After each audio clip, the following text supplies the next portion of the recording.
Hello, YouTube cubes. Let's see if this music gets copyrighted today. Because it's gotten copyrighted twice so far. Hey, not too bad out of 10 shows, to be honest. Hi. We're back to a very legendary Zelda-Like Christmas. Today, we tried this game. Right here. Master Key. Yeah! Just some quick dates coming up. So tomorrow we'll be in Castaway. Thursday we'll be in Custodian Keeper. Friday we'll be in Stardew Valley Expanded. Next Monday we'll be in Stardew Valley Expanded. I don't know if we'll have a Saturday show or anything. Christmas Eve we'll have Guild Wars 2 come back for a Guild Wars Tuesday. We'll be doing a review of Janther Wilds. It'll be officially a Janther Wilds show, but we'll probably talk about other things. And then Christmas Day, still not sure, so that's TBD. And then Thursday and Friday next week we'll be in one of these games. More likely Tunic. We'll probably go back to it first since it was the hardest game so far. But we'll see. Because we still have 3 more games to do. We're down to the last 25% of the games. Yeah. It's almost over. But not really all at the same time. Man. We played Secrets of Grindia. It's Grindia. I've got the name wrong almost every time. Until yesterday when we found out it's about grind. Very interesting game. We'll definitely be going back to it more than likely. Maybe, I don't know. I'm still not 100% sold on it. I don't know how I feel about that game, to be honest. You know, all the other games are pretty straightforward about how I feel if I want to go back to them or not. But yeah. We'll see. We'll see. This music. Anyhow, Master Key. Let's talk about it. On Steam, it's not a very popular game when it comes to reviews. Only 111 reviews for 93%. The game is only $12. It is black and white, mostly. I've been told it is more than black and white, so I guess we'll get some other colors, but I don't know when. Don't know how. I've also been told it is the most Zelda-like of the Zeldas that were on my list. So, that will be interesting. We'll also be returning to a fox-like character, as far as I can tell. So, yeah. Very interested to play this one. It has 15 Steam achievements, which is on the lower end. I've been told there's about 20 hours worth of content if you try to complete everything. So, yeah.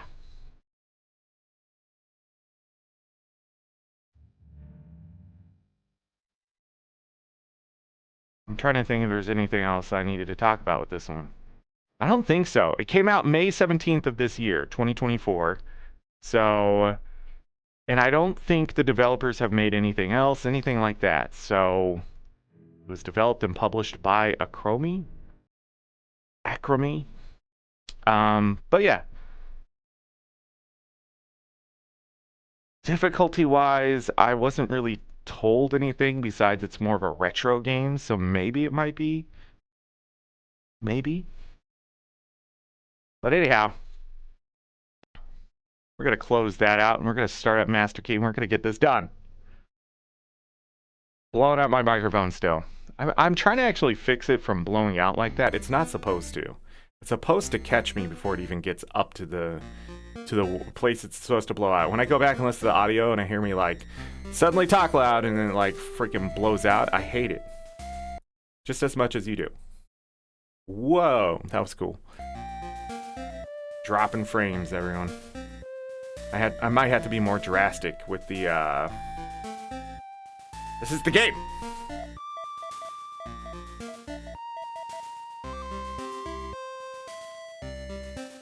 I think the volume and everything is good. Making sure I'm not going to drop any more frames. Let's go! Hey, 3 save slots. Let's go! Everything's going to be on that side as far as I can tell. Oh, we're falling.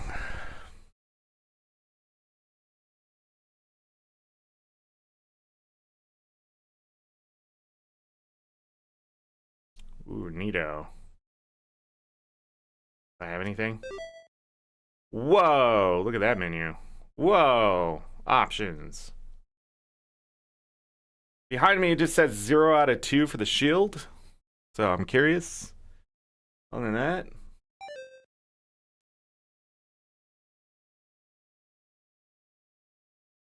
Cool.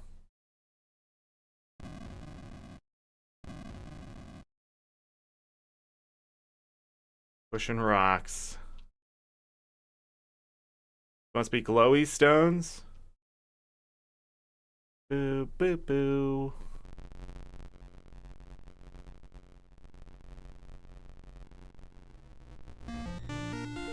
Hey! We have a key.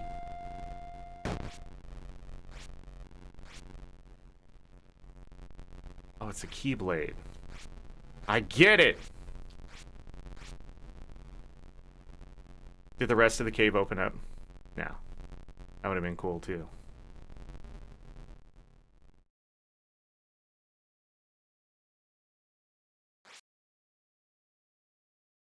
Boop, boop, boop, boop.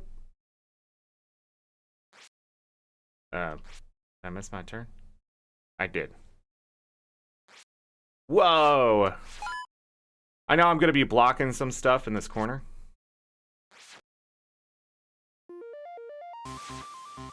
But hopefully it doesn't block too much.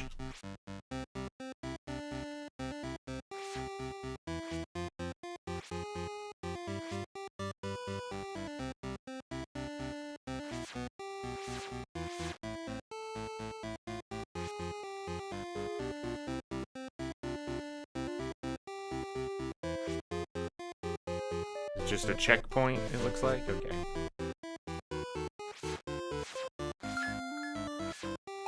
Money! Wonder how much money I'm gonna need. There's a stump there.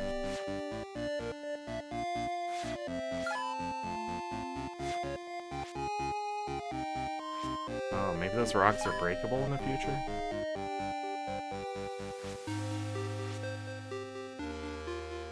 Oh, I can go in the water. Cannot go in that water. Okay, I lost half of Fox for that.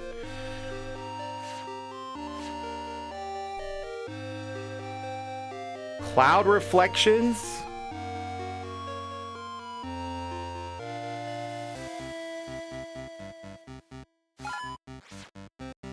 Rock.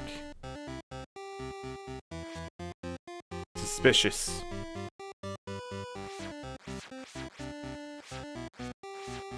Oh, you time the attack, it goes faster. Cool.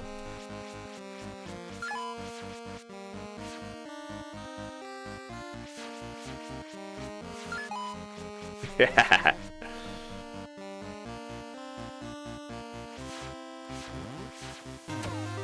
Whoa!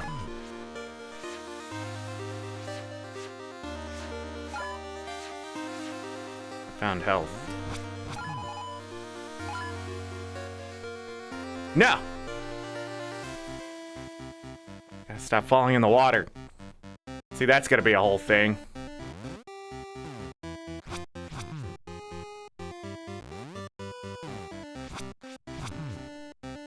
Found a road.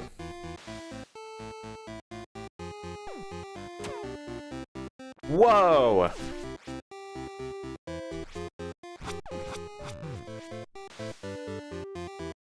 Is that an axolotl? Everything is bad.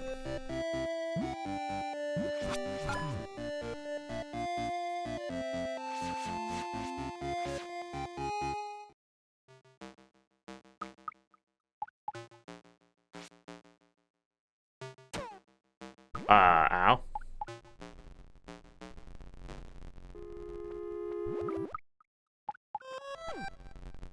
I don't like it. Oh, God.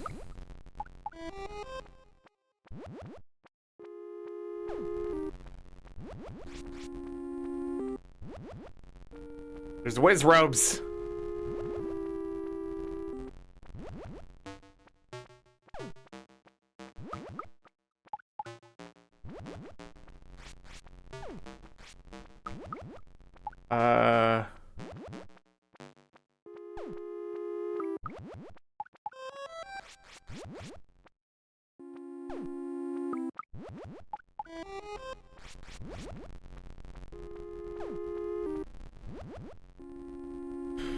Huh.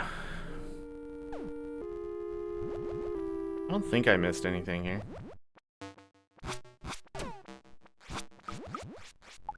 Dang, 3 hits and it's not dead?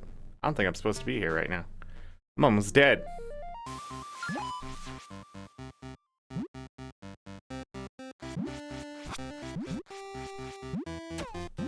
Oh my god! It's harder than Tunic.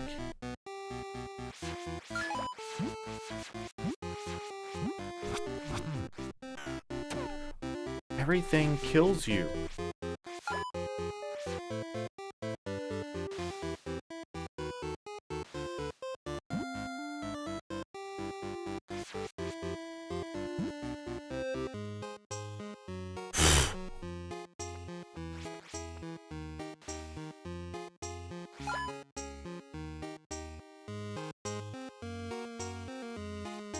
Hey, Z Highness, thank you for the cookie, by the way. I started to die and I couldn't respond.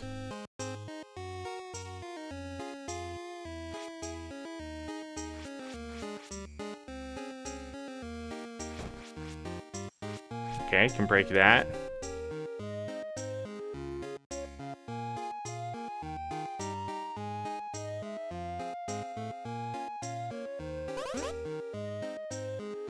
Yes, wizards are gonna shoot things at you.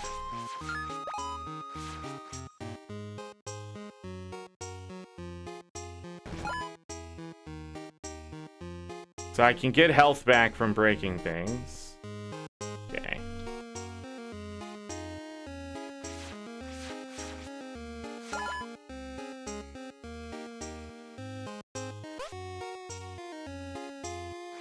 Happiness? It's a chest.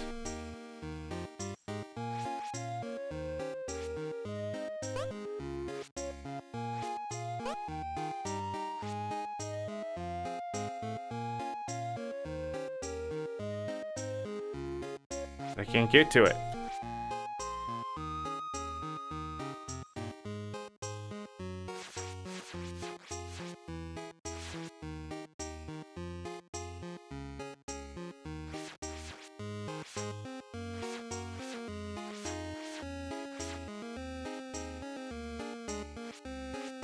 A dumpster, trash can.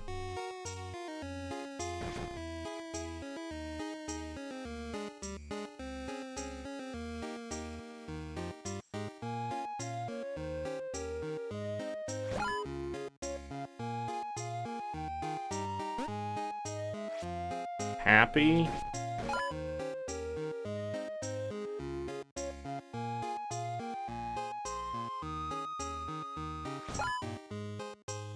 And 28 out of 99 monies. Secrets?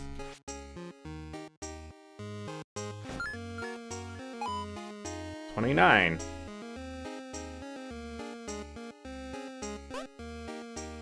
There's slimes playing chess or checkers. Thinking. Somebody hold on. We're gonna have to close Discord, I see. Because every time I get anything, any direct message, anything on Discord, it just does not want to stop taking my upload speed. Look at that. Look how fast I get my stream back.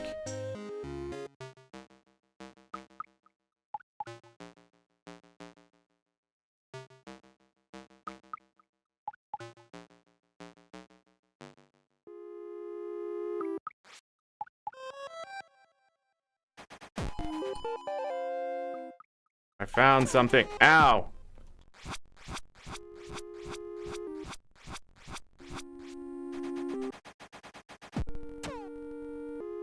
Okay, Steam. I'm gonna die in this game. It is very retro.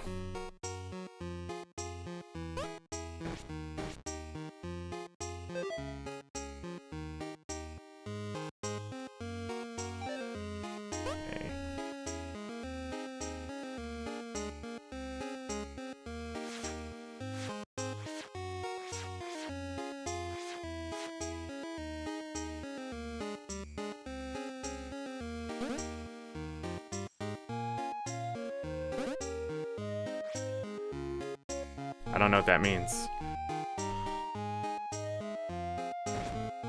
Okay.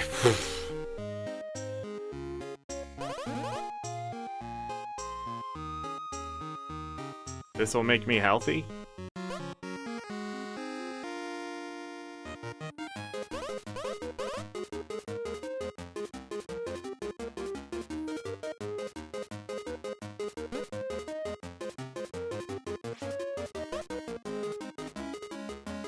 Can I buy anything here? It doesn't look like it.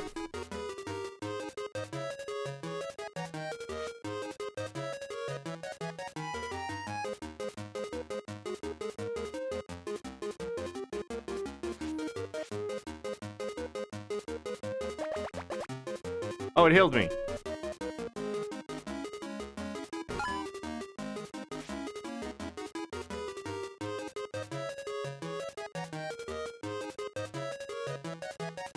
I don't know what this coffee is.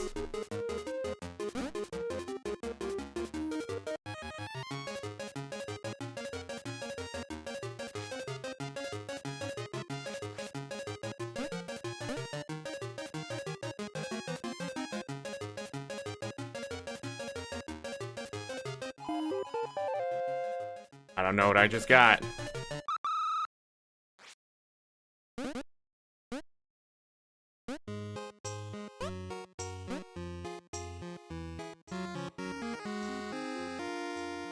I bought this thing.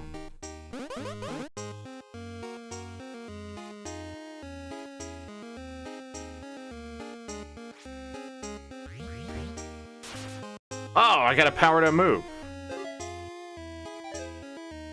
I can break rocks? Okay.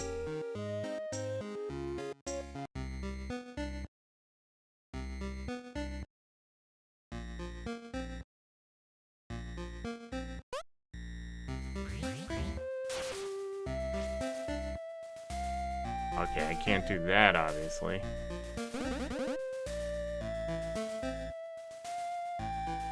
Oh, I need to bring him coffee.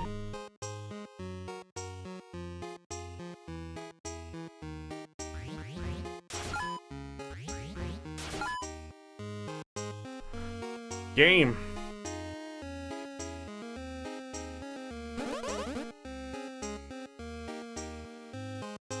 Five plus those.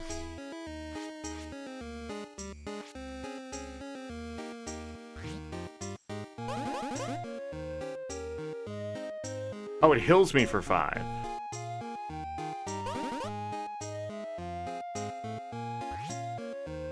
Maybe? That's extra health for 100? But I can only carry 99, I think. Or is that something else? I can buy a map for 30.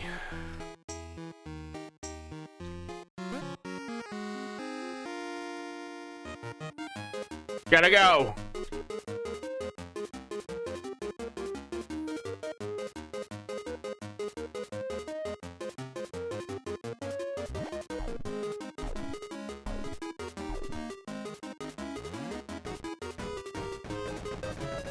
We're doing things! Yeah.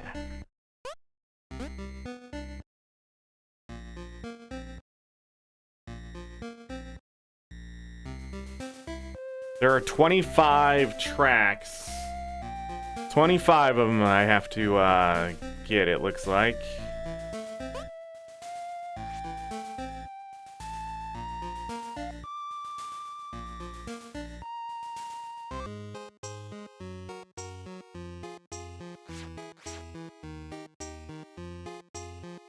I need 30 money.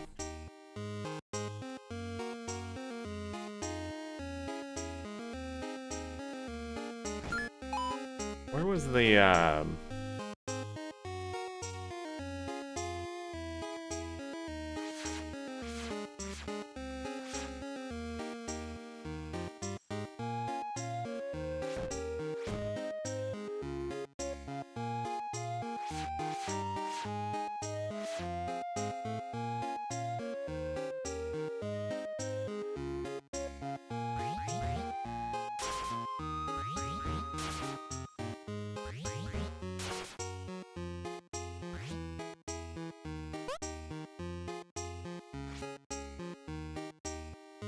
Huh.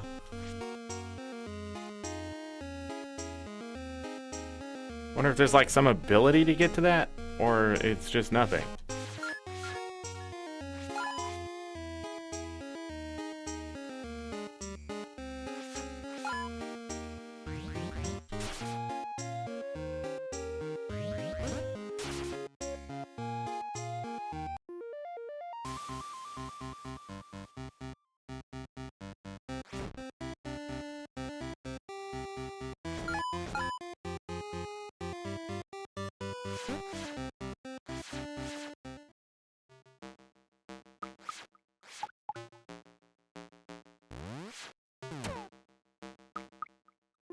What just...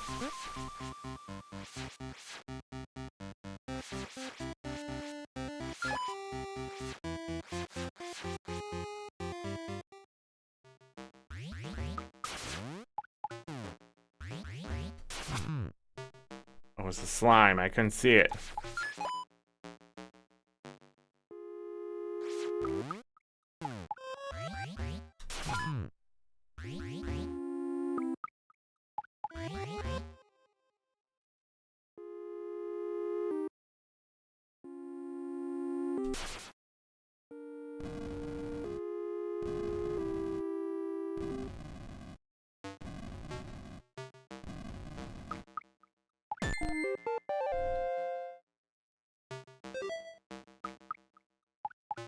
I got a crystal.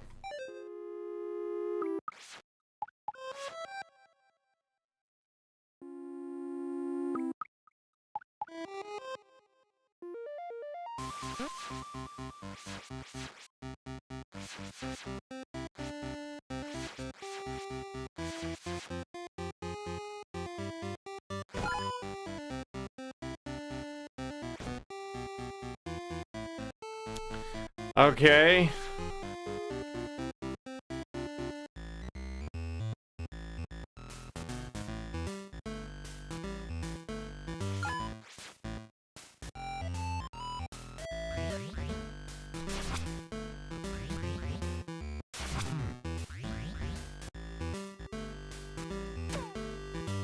Ow.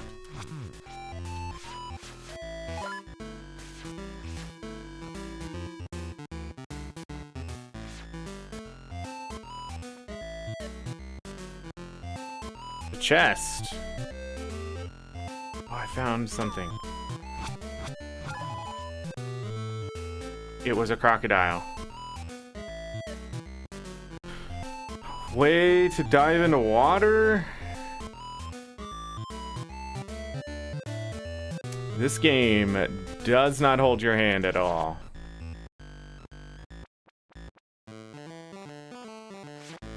Okay, so I can destroy those.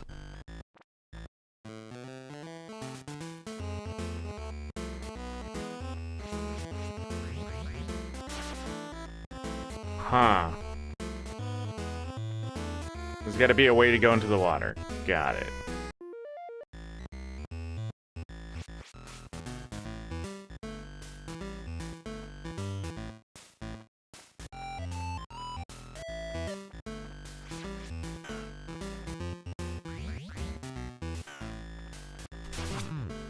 Got him.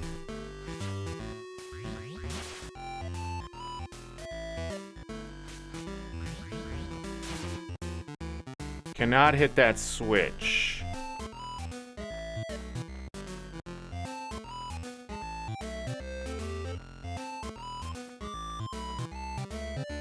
I have to follow the path.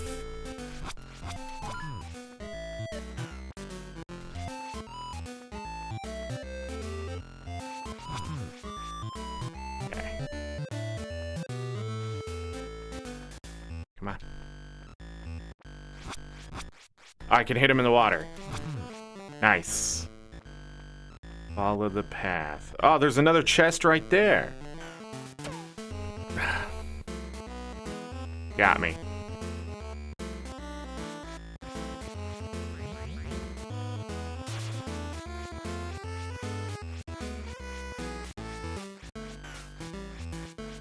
It almost got me.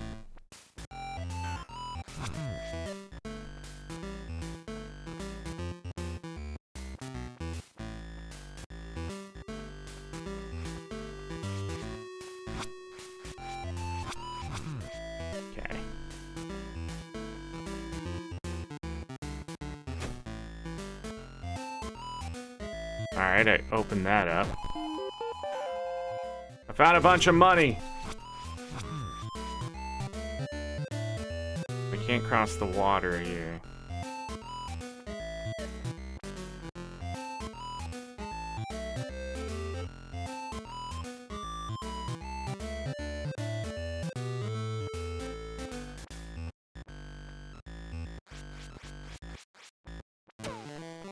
Fuck. No, it pushed me into the water. Bro, what the fuck? Dude! Unbelievable. Okay, that's sort of shit. They can suck my dick for that. Holy fuck.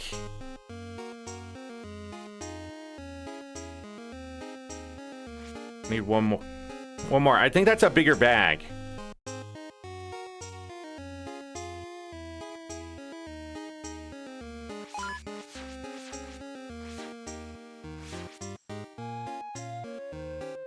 That was the most unfair thing, probably, to this point. But yeah, now we can carry up to 250, okay. Now we need money. I have a pickaxe thing and a crystal thing.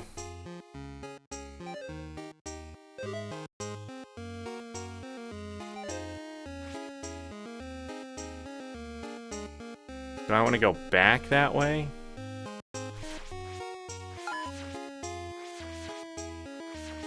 Or go a different way?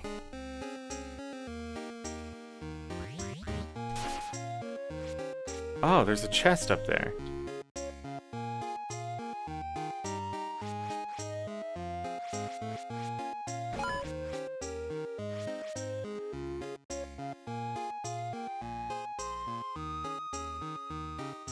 The only way on the roof is up there. There must be a hook shot or something.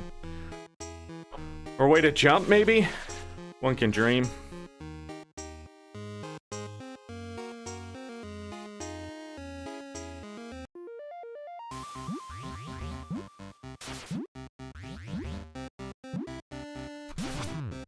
Got him.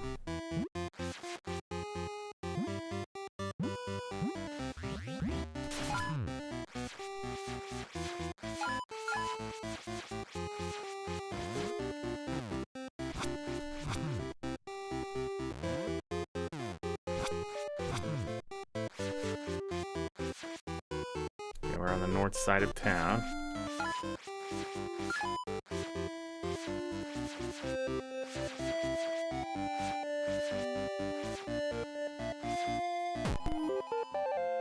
Some money!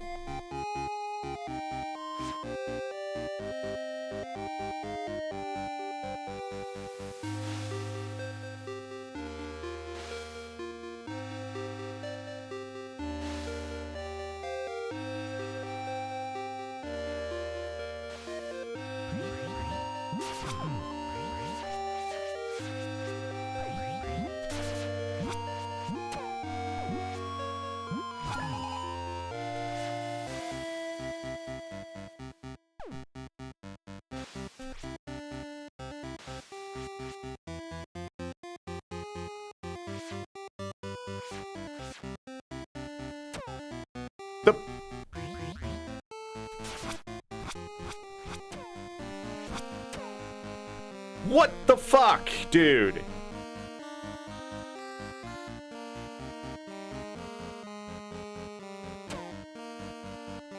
Gah.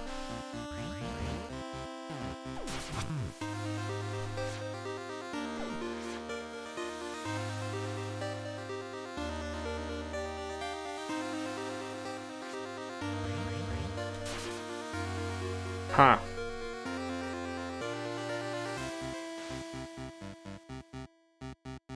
I'm guessing that's a bad guy.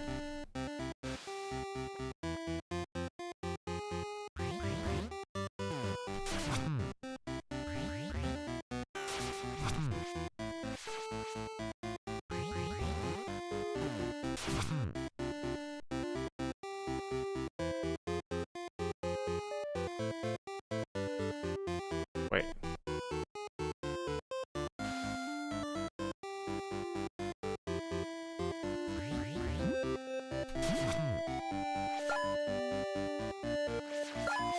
Wait, money heals the fox? Makes sense. Why questioning it? Stump's bad. Got it. Yep, he's a bad guy. He's a bad guy. Got it. We'll reset that.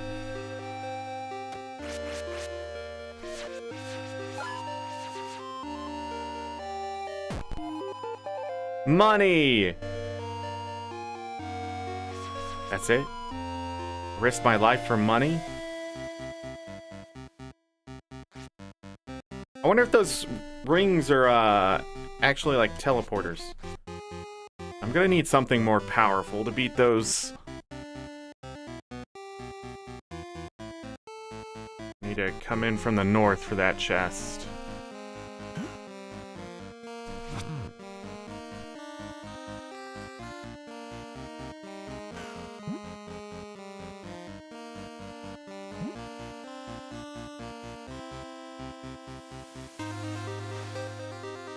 Can't do that, okay.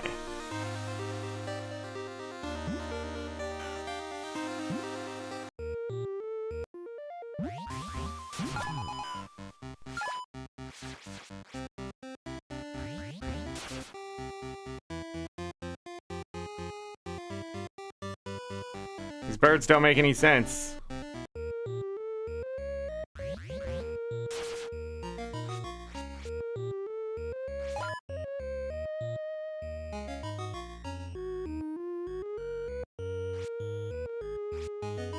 Wait, the stump isn't alive? Awake? I don't like this. That one is.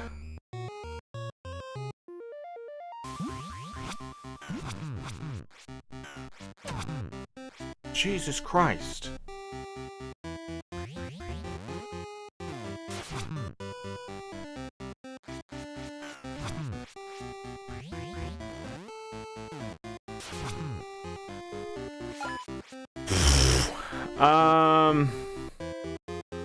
What was this way? Dead end. What was this way? We didn't check. Dead-ish end?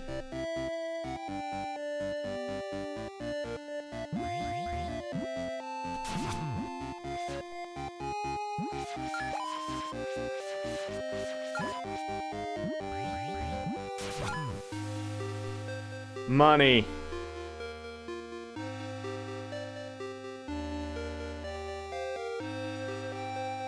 So the caution signs are sort of like telling you it's a different area, it seems. Need a shield.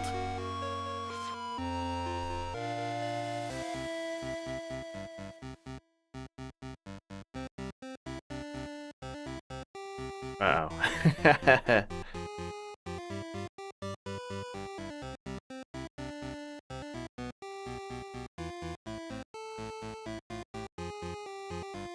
Yeah! Smarter than the average fox. That's fire.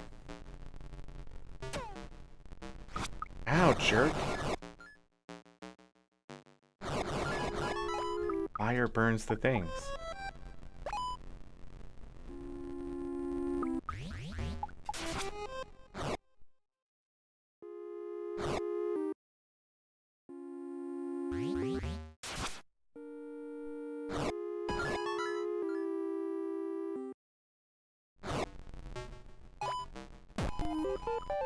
Money! Ow!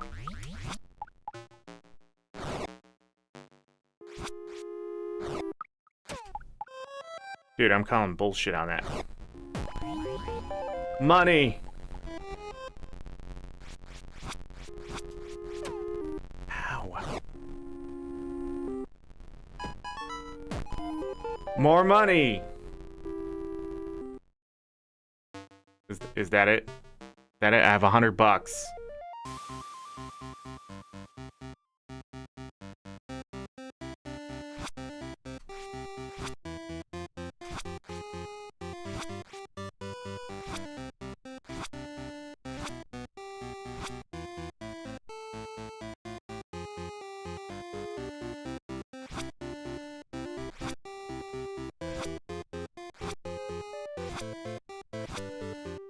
No, I didn't want to go in there. I hit that thing 13 times. I want you all to know that. And it did not die.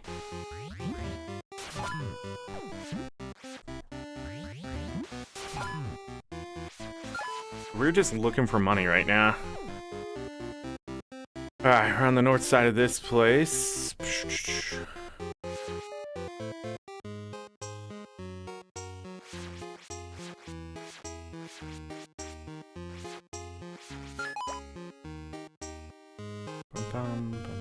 What was in here?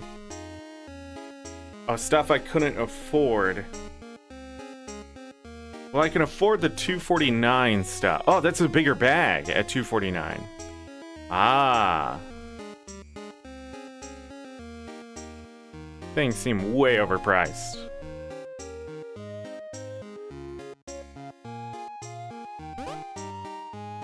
A map, but I wanted to buy this. It is extra health. Excellent. Maybe we should go for that sword.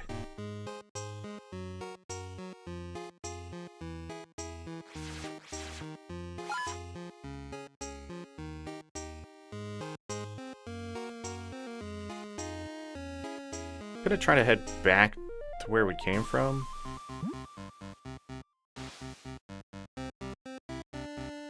Can't get to that chest. Got it.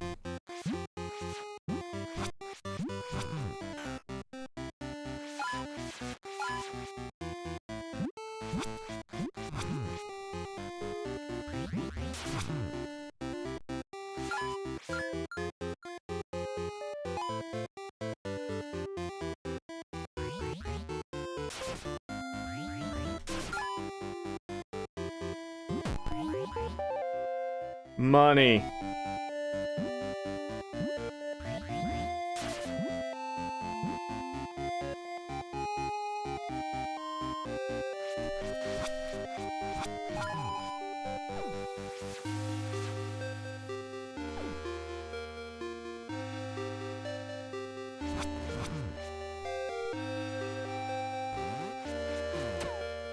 Ow.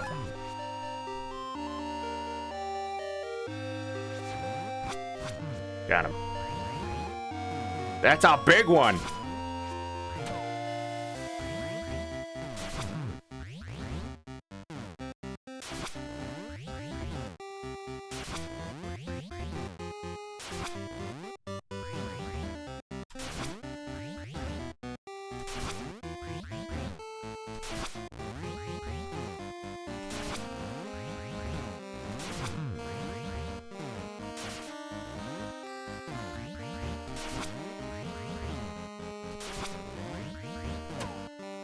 Bullshit.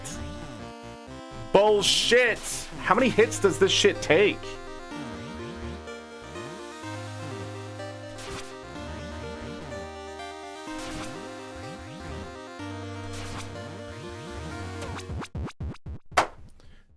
Bro! I have now died more in this game than most of the other ones because the game is shit. It is absolute shit. Like, why doesn't this shit die? What the fuck?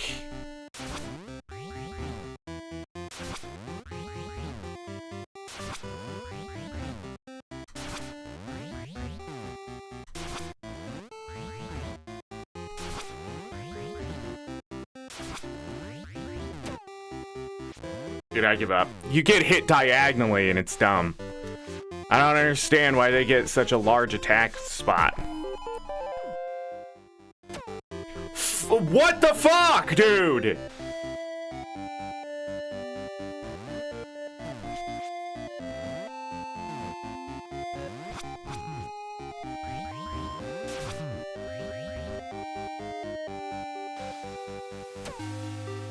Bro. The game is actually garbage.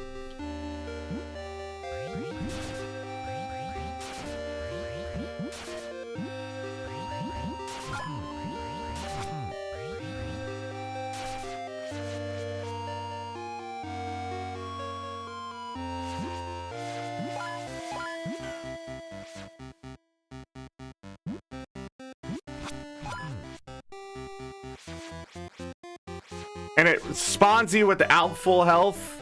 Fucking full Legend of Zelda style. Also, the slimes, they attack way too far. They have too big of an attack range for being slimes. Like, what the frick?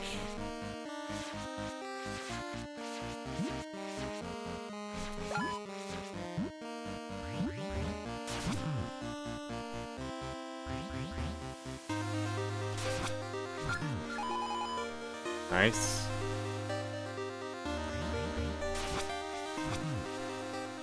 Those things are worth up to 5.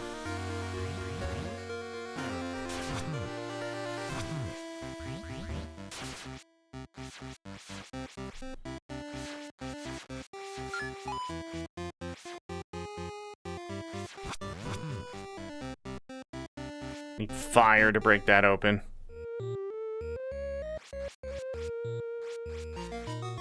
It's like I need fire to burn cobwebs or something here.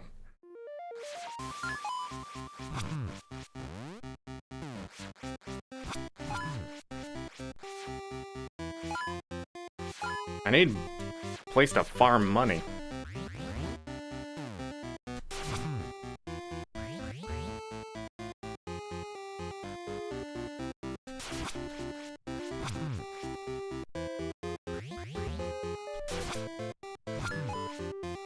Oh, you only gave me 1?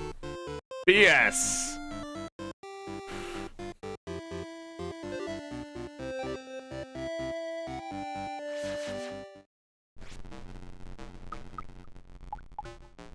A lot of fire here. I need to hit that switch. Got it.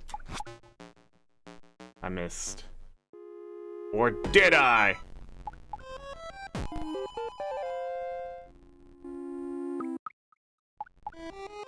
Money.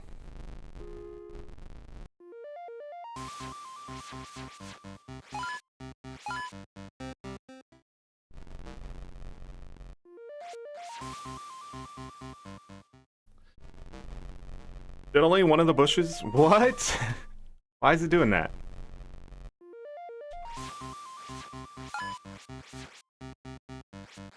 Can I go through this way if I can move that rock?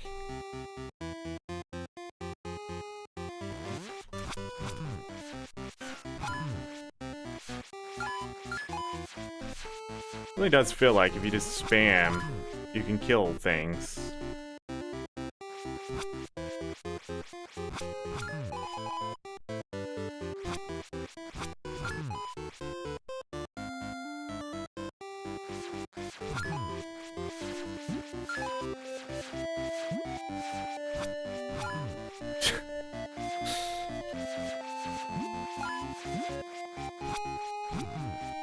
Out of the way!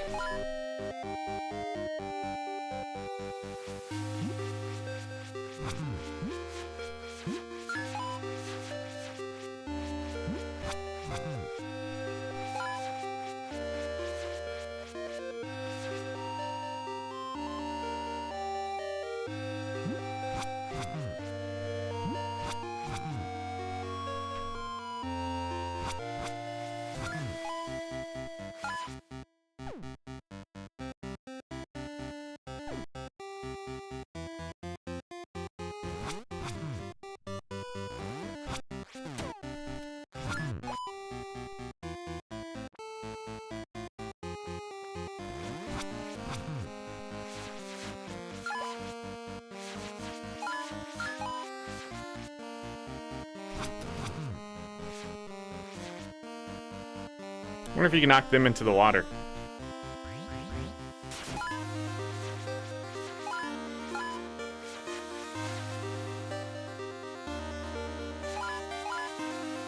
I wonder if that's a secret right there.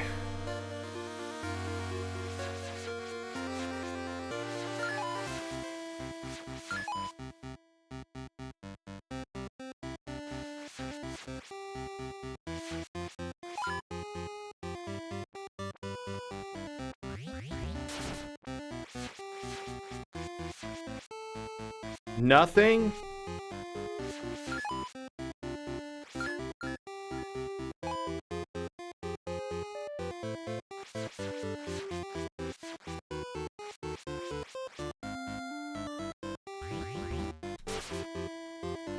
So that can be moved there. There's a stump back here.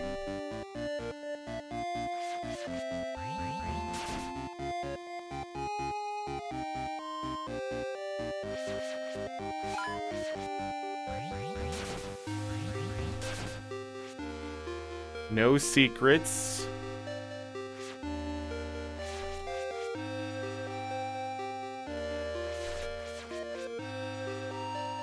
I don't remember anything in this cave being breakable or anything like that, so...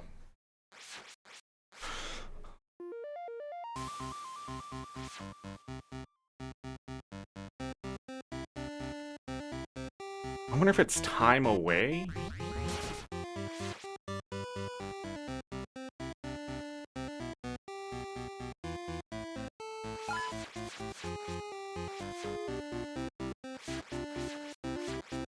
The only place I can think to go is back to where the crocodile's side. I guess I could buy a map.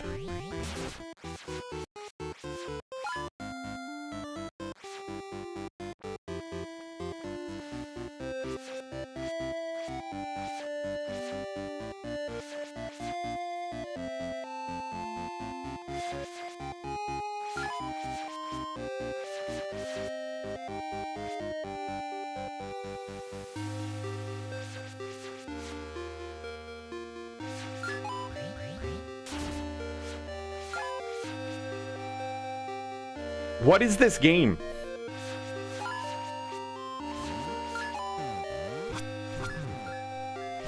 I already feel like it's more grindy than Grindia.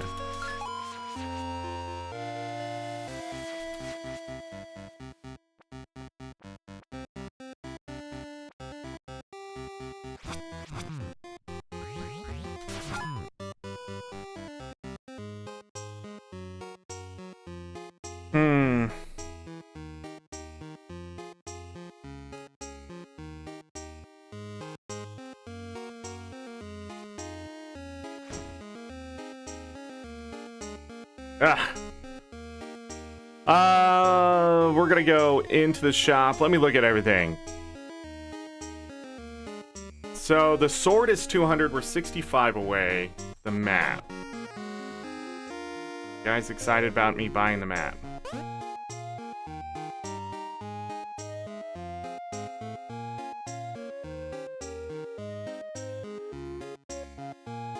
Oh. That's a weird way to do a map. I'm gonna move me a little bit off of the screen a little bit here. Just so I'm not blocking as much. Like so. Okay, maybe. There we go.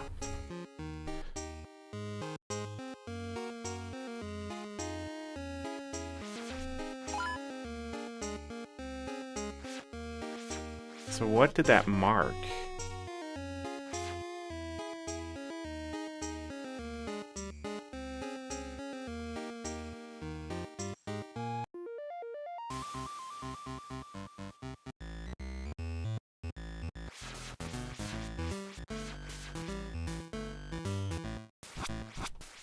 These guys act like the snakes from Legend of Zelda.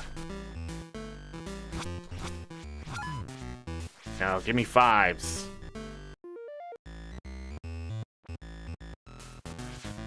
Gonna do anything to the south. Where did I die? Up this way?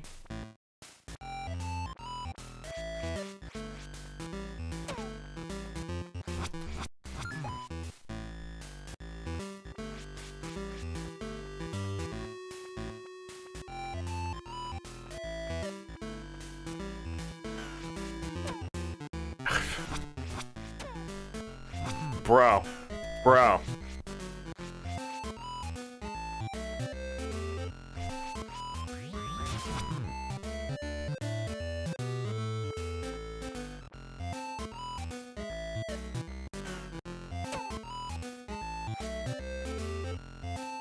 This game is garbage, dude. It's just absolute garbage.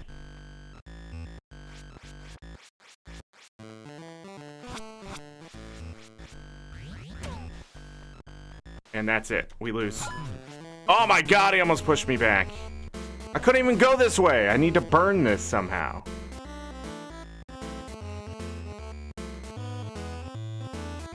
I couldn't even get in there. Oh, it's just for the chest. I need fire?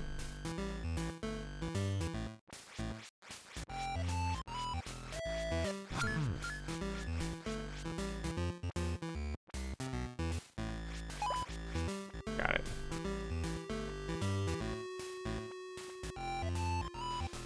No, can't do that.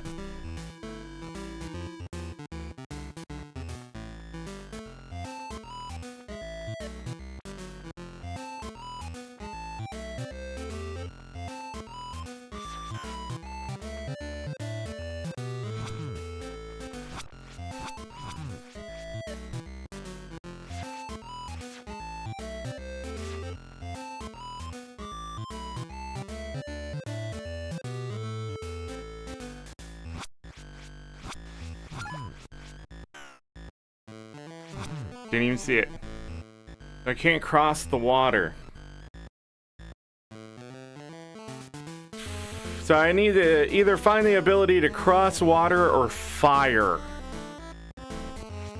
Find the ability of fire.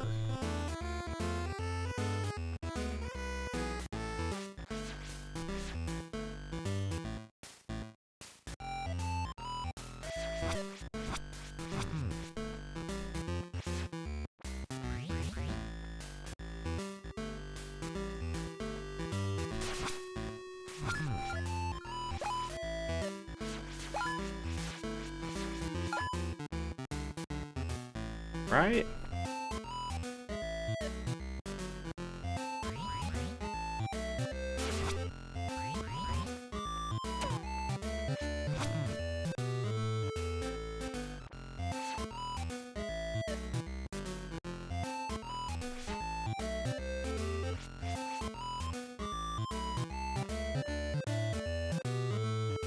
Yeah, I'm not sure.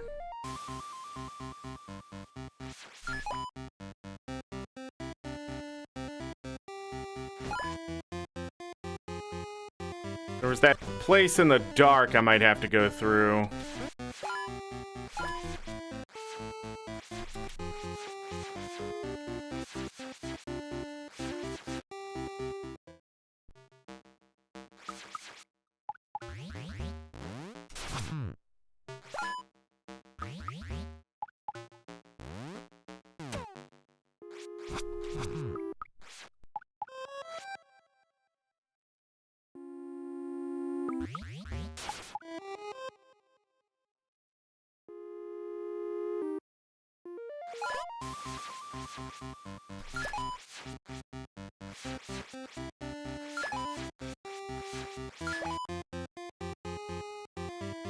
$121.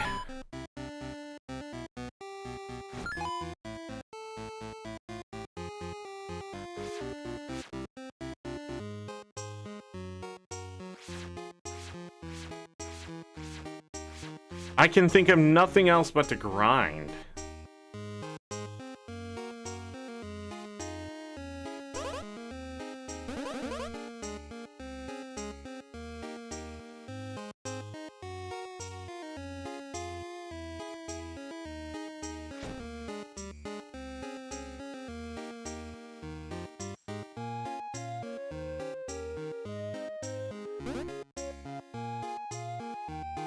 I don't think there was anything else in here.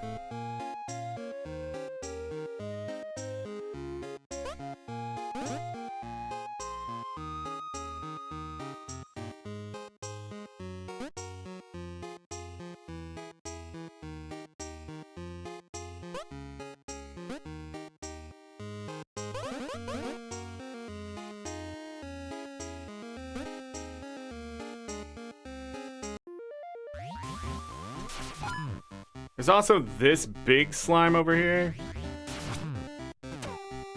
that fucking takes 2 of my masks away from 1 hit. I only have 6. If I get hit 3 times, I die.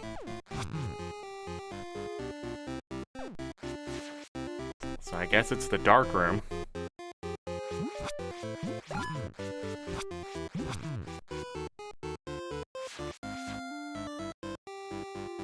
How fun!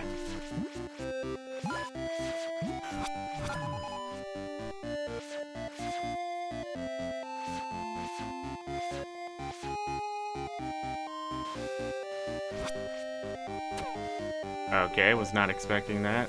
Did I miss something here?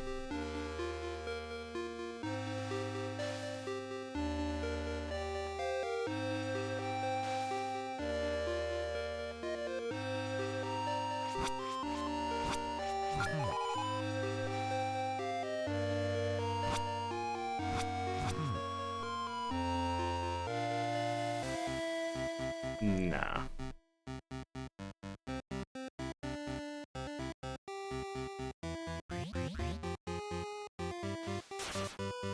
No! Fucking damn it!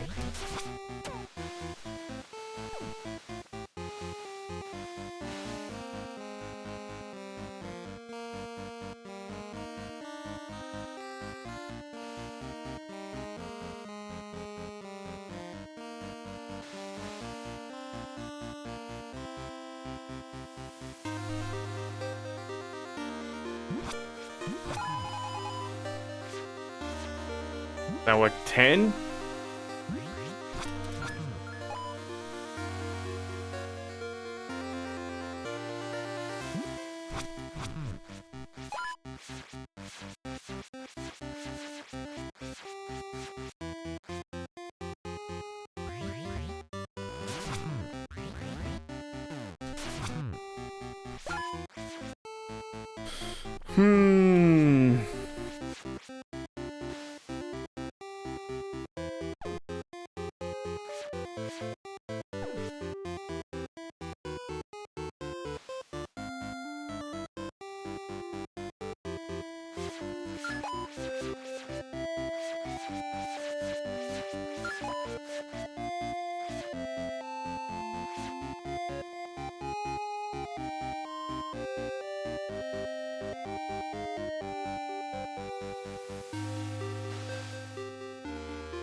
Can't get to that.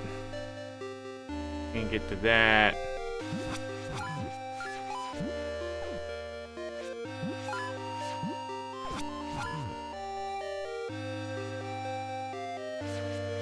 Leads me back to the stumps. Doom.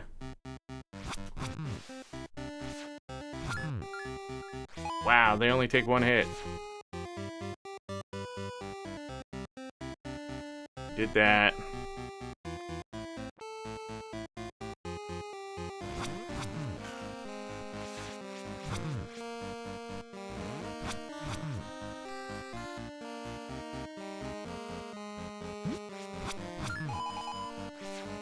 Bunny rabbits give a lot of coin too.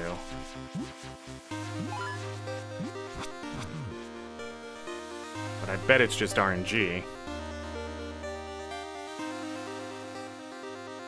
Seeing if I can jump down the ledge. Because maybe I was missing something, but no, I see the vine to crawl down or up.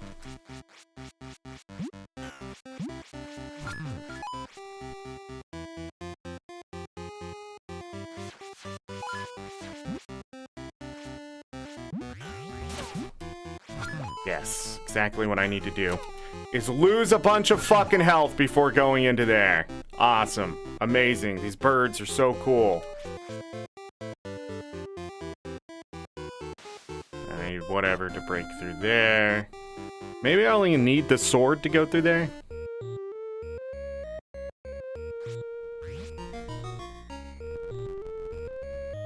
Did I try to go through this way?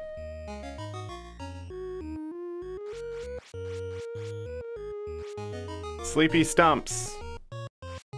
What I'm gonna call them.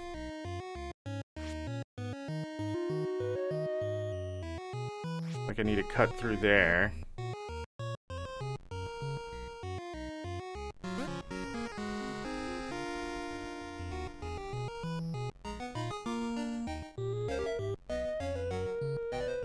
What is... Oh, I have more light surrounding me, so I can see my surroundings a bit better. Cool. But that doesn't give me fire. Ah, I can't climb those after all. It's just art. No! Money.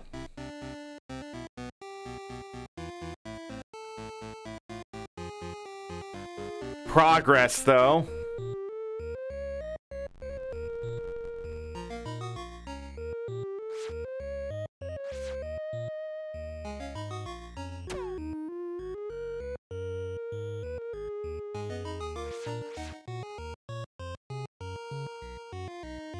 Scary. Bro. Bro. Bro! Bro! Fucking shit, I can't walk around it either. Oh, well, we're dead. We're dead. We're dead! Because it can push me, but I can't push it back? Absolute just fucking cock design. This developer just wanted something that felt retro, but didn't know what retro games are. Like, there's a reason why modern games are better than retro games, and you can fight me to fucking tooth and nail about that, but it's 100% the truth. It's 100% the truth that retro games, they're just bad in general, okay?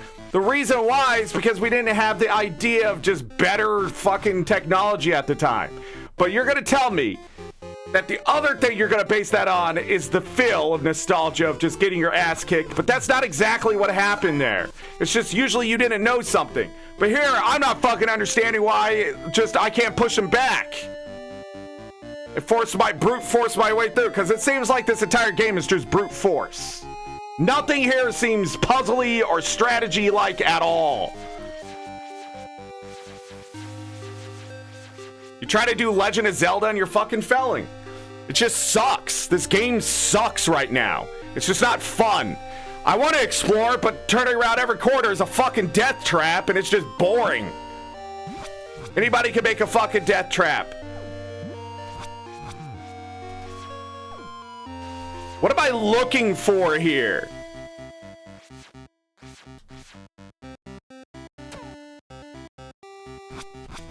Yeah, I can't even knock him back with my sword. I was thinking maybe that was it, but... So the attack still continues through, even if I move screens. Great design. Great design. Wonderful design. Love it.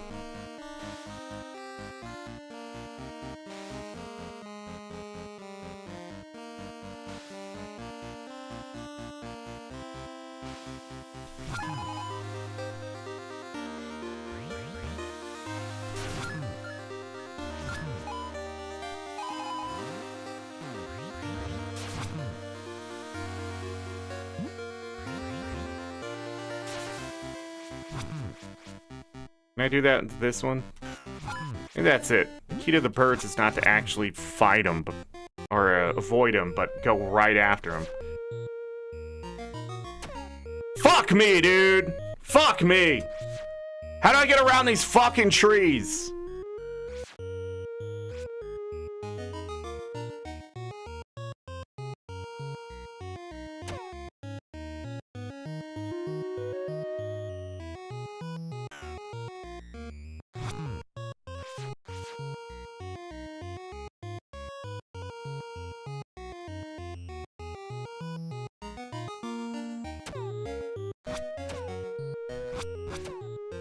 Now, did I break that thing somehow?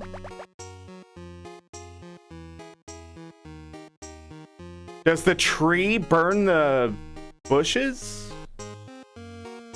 I'll never know. You die so fast, you can't fucking tell, because things do 2 hits to you. What? When did I gain this ability? Things I need to know.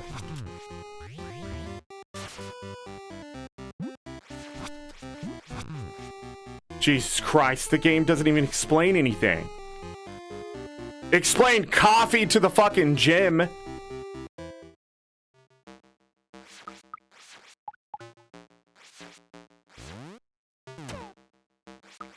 Get my ass kicked here. All the time. It's so fun to lose all the time.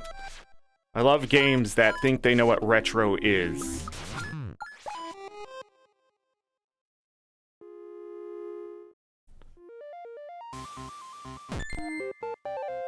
I got a crystal. So I can do that. Oh! I bet I need a hook shot or something. So now that I can burn away that stuff, what else is there? I need 200 coin for, whatever the sword is. That's my next aim for money. See, when I got the buff at the gym, too, they locked me in to make me learn the thing. But then, like, this new item, they didn't tell me anything.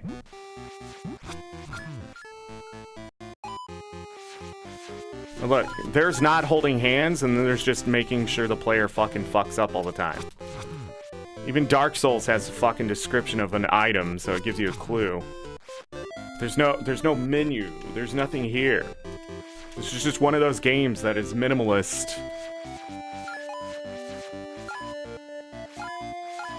But this is why retro games are bad! They don't tell you anything. You had to figure it all out, and it took forever. But we had time as kids. We had time. We didn't have jobs and fucking kids and all that shit.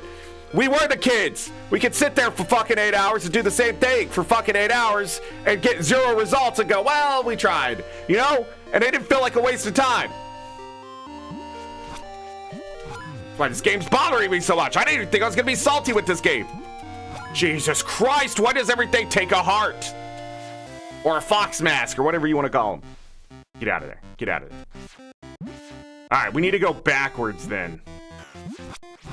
Got him. Spam the button.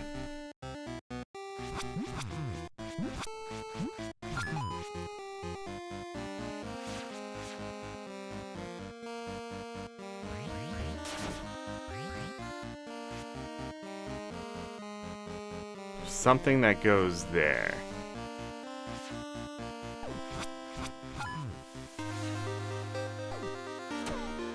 Okay.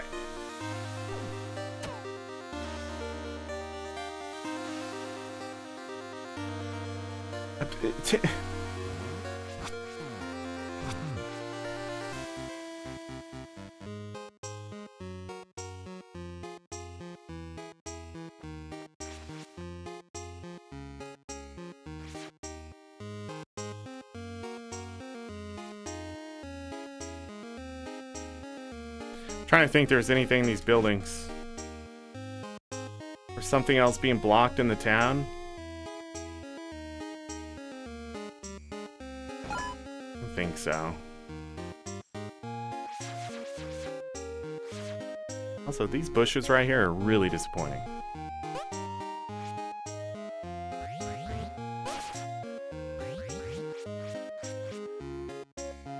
Bro. What the frick? We had the treasure chest.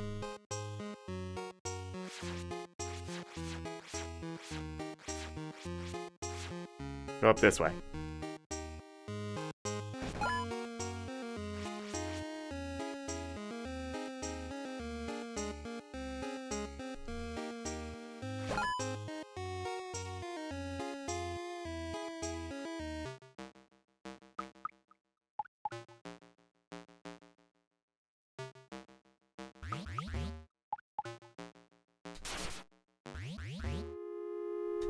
I have to find a way around Steam.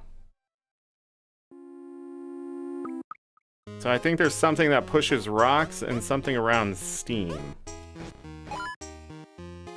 And maybe a hook shot?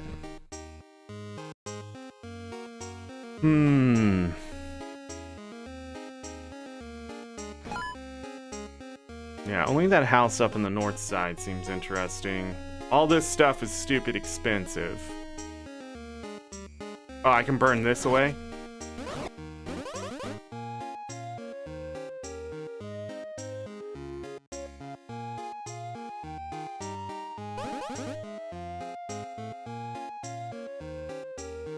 So that's to keep me alive. But that seems like a waste of money. It's not permanent, you know?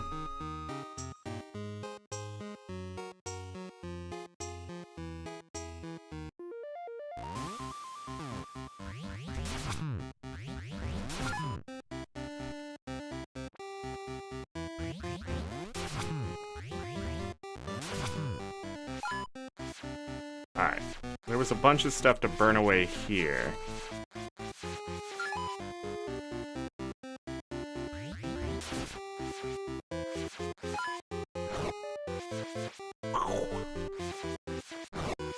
No secret.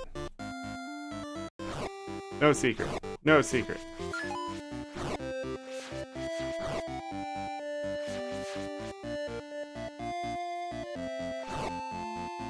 And there's got to be something with that rock. How disappointing!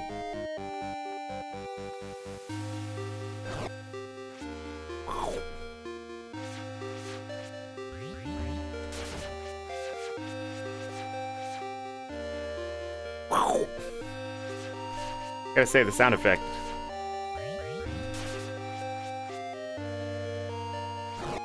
Whatever that is, I can't do anything with it either.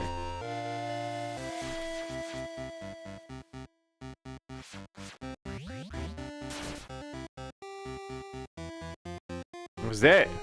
Nothing else.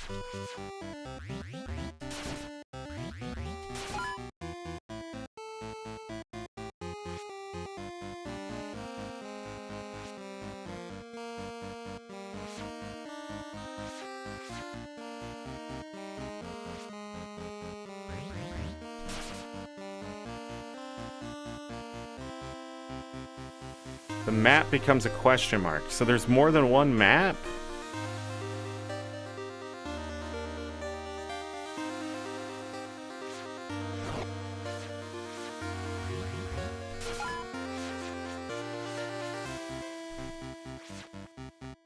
$11 more coin.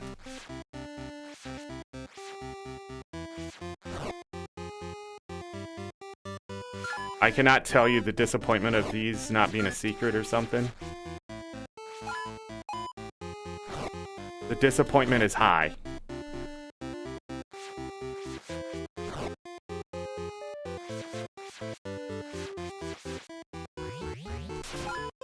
Also, they don't seem to give you money.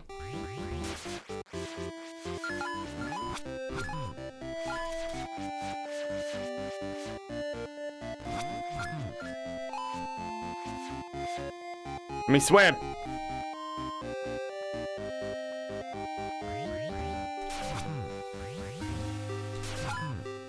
Got it. All right, let's go see what that sword is.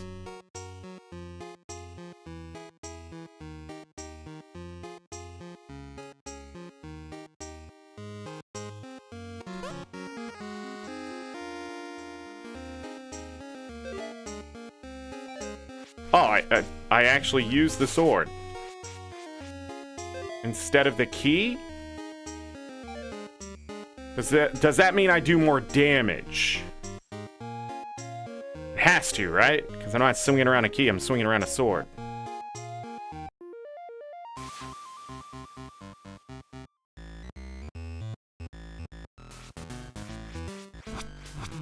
Two hits, okay.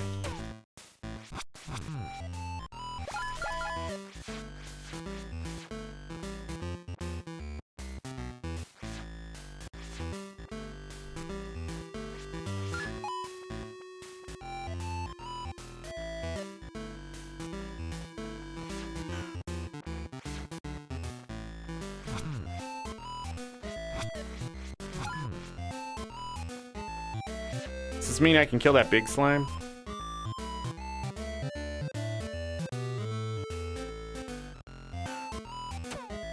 Wow. You just dropped 2 coins?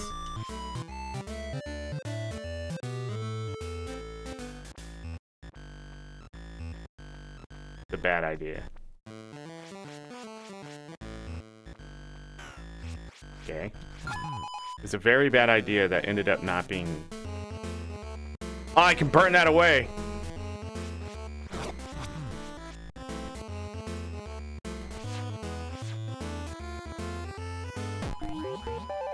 It's just money.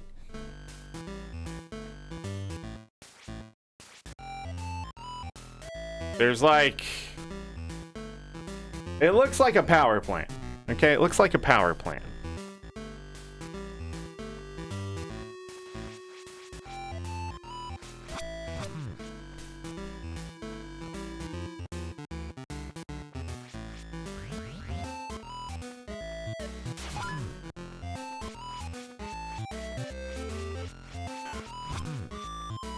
We live. We live!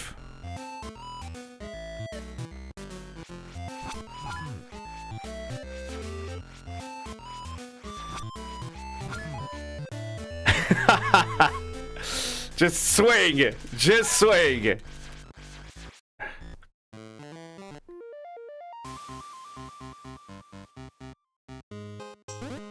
Okay.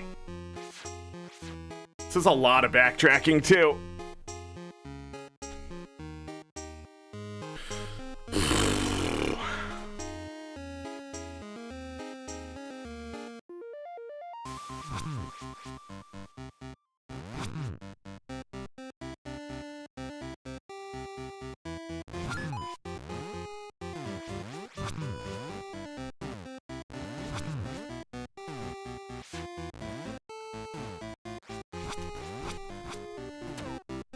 Huh. Wonder if that's worth it.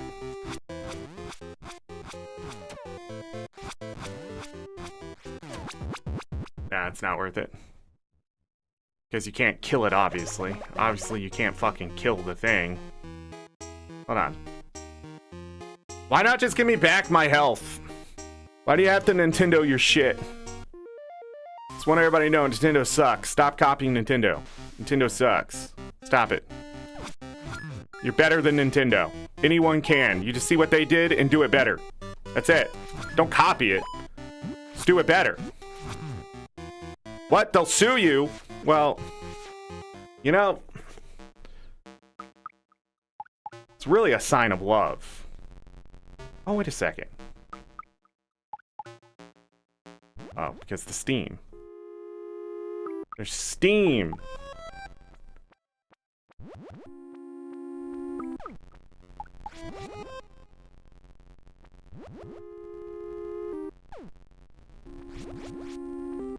Will I ever get a shield?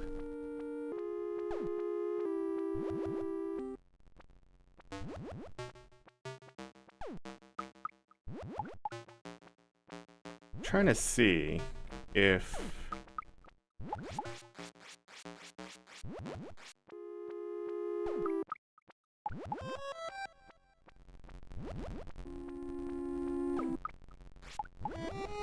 If I go past the Steam and get to the mushrooms. What a bastard. So I have to go through that Steam somehow. Get to that chest. Huh. So we gotta figure that out.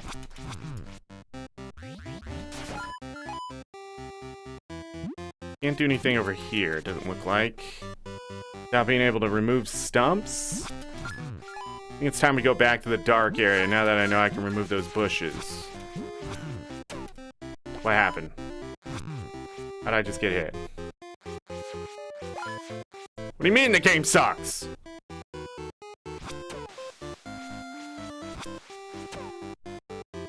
Okay, you can't kill that, I guess, so... What was this again? Oh, yeah.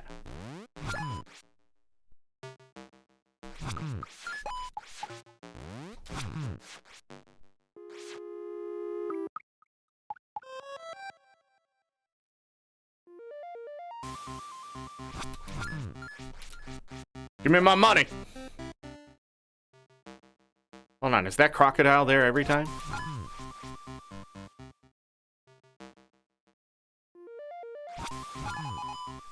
Okay, do you guys see what I'm doing here? Do you see the grind? You see that? See that right there? These crocodiles can drop 5s pretty often.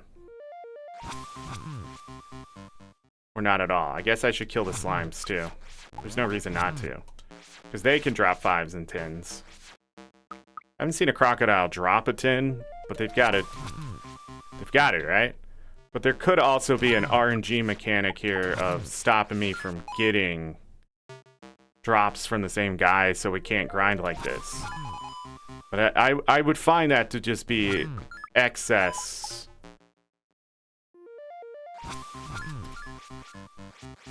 No. Okay, well, I tried.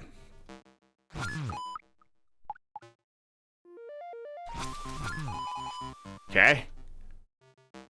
So the question is, do I want to buy a bigger wallet first? Do I want to buy something else? I grind here. Binary, welcome! All you've missed is me dying several times. I think I've died 4 or 5 times already. And the game explaining nothing. I also bought a sword.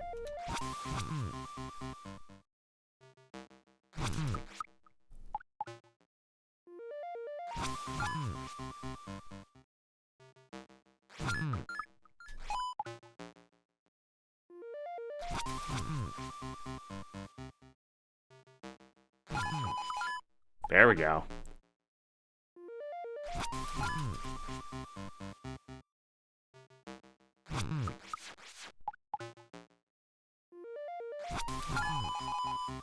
Gave me a 10! Actually 11 or something, right? Because... Alright, we're at 100.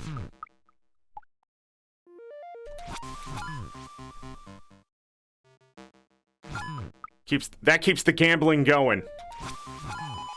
Yes!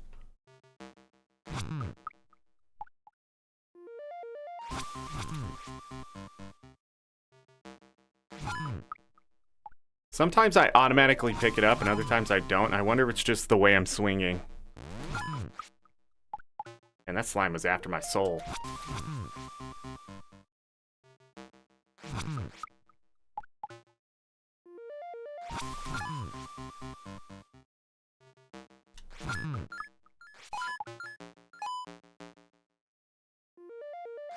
And if you missed it, picking up money is like picking up health too. So if I get hurt, picking up money heals me. More money doesn't seem to heal more, but I might be wrong about that. Just haven't noticed because I die so quickly. What the heck? This is so slow though. Alright, I give up. Let's go back to the dark area.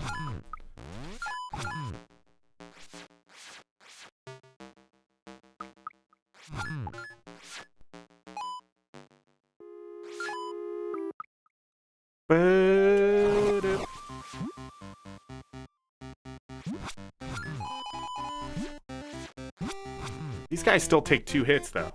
The frick? Let me go back to that other shop and take a look at...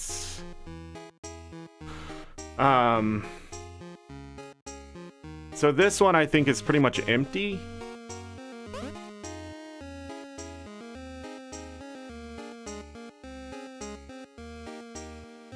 It has a ham.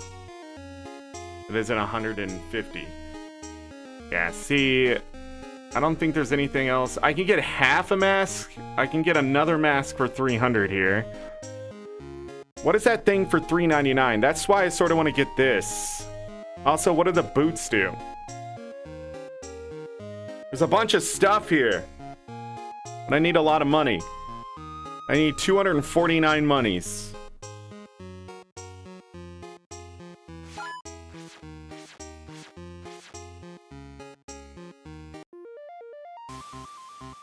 We'll come back when we have 249 monies.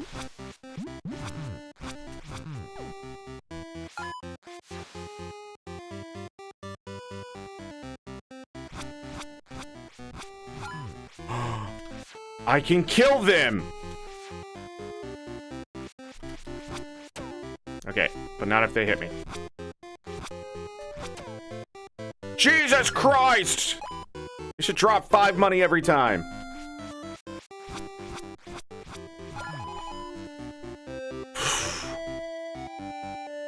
Grind all the monies, yeah. Alright, great news. We can kill them. Great news! But the birds still kick 10! 249 in no time at all. Don't fucking Zelda me! Too realistic. Too Zelda-like. Are you kidding?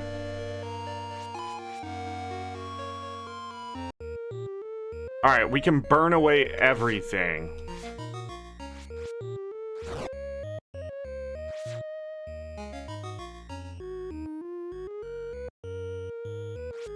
And kill the stumps. Just takes work. Go back this way.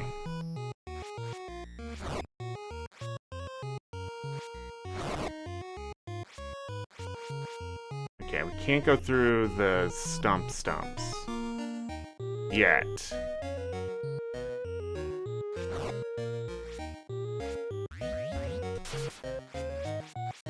Come on, bug out!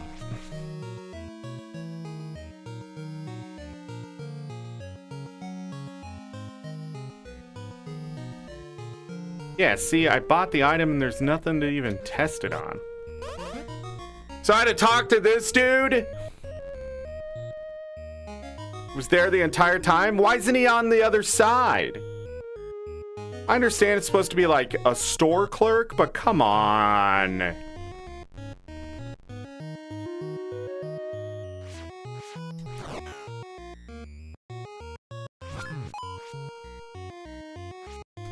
See, now I can circle around. Or just leave. Could just leave.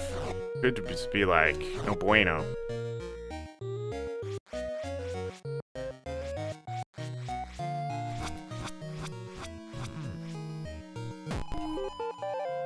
I just realized I don't even have to press A when I get close to the chest.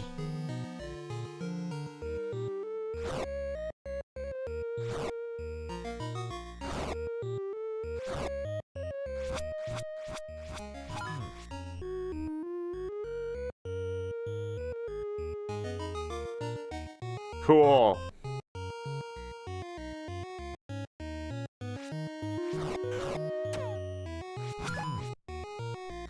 Fair. Completely fair, you know? Just off-screen enemies just coming out of nowhere and just whooping your ass because you're not swinging your sword.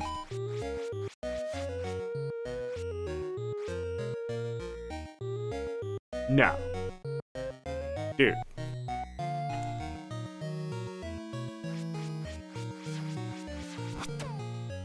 Ah!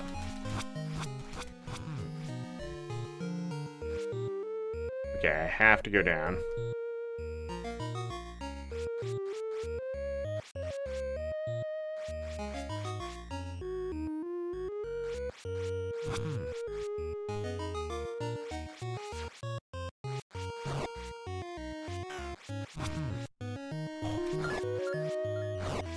Whoa, one of them actually dropped money.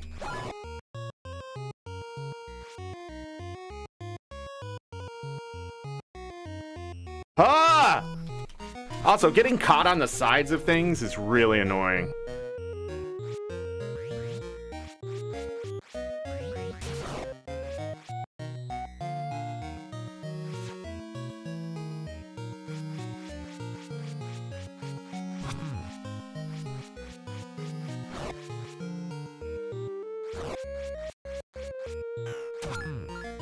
What?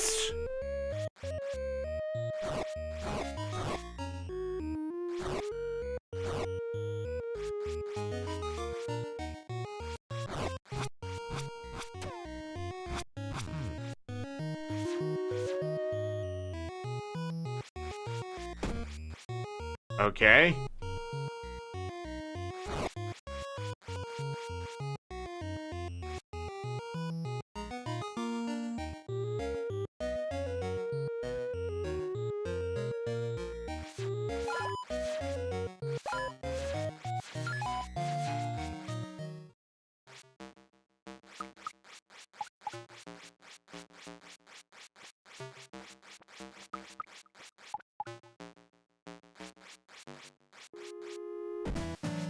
Ha!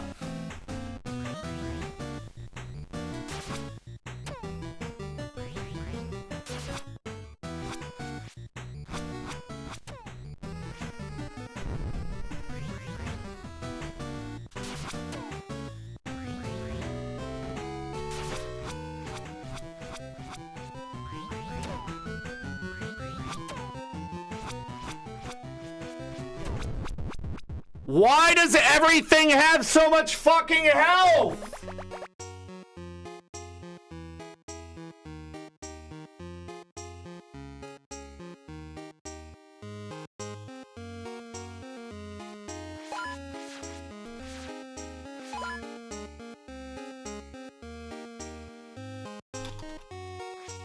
There's not a dodge button. I'm not missing anything here.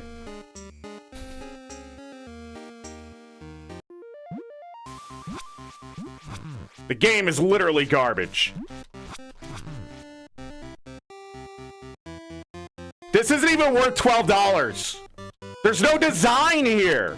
What the fuck am I playing right now? Fucking A Link to the Past Souls Edition? Where they don't do anything? There's nothing here. It is literally explore and die. I wish I could say this was even retro, but retro, at least I have a fucking chance.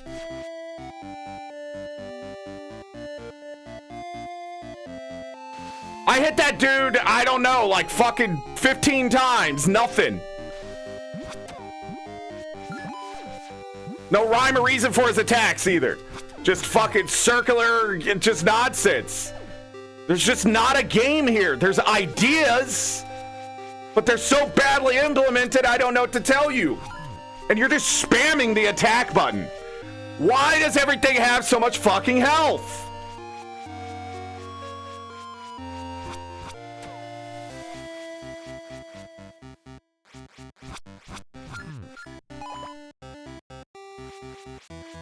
Why does everything do so much damage to me? What's the point of having 6 masks right now if it only takes 3 hits to kill me all the time?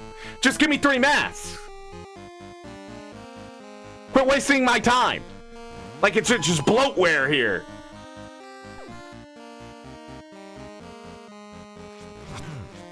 And I haven't seen a shield, so there's not an answer to some of this shit.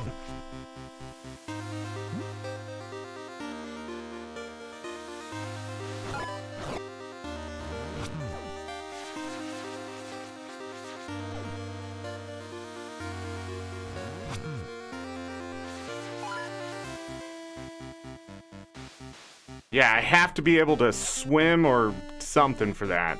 Same thing with that side.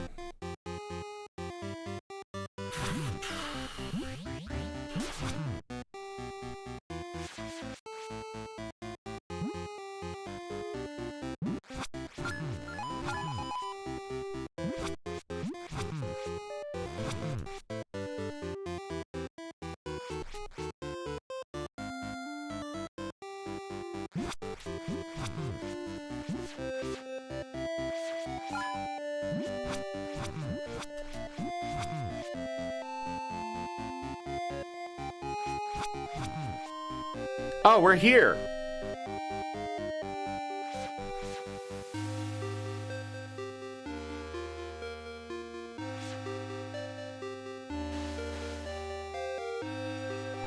I don't think I can do anything with that. That looks terrible.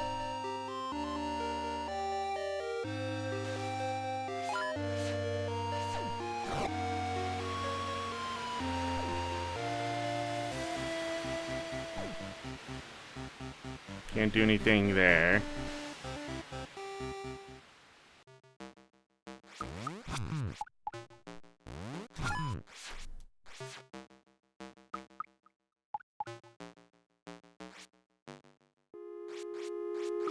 Great, there's bats. This is another boss that I can't beat because it's gonna be annoying. Okay, so we can't do this without the hook shot, it seems. There's gotta be a hook shot. There's so many things that scream hook shot here.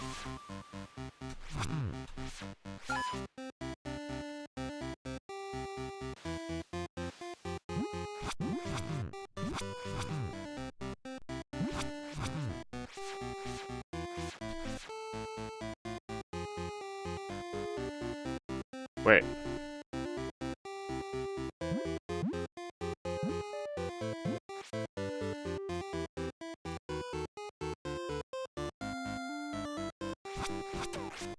Oh. Of course. Oh, he's still not dead.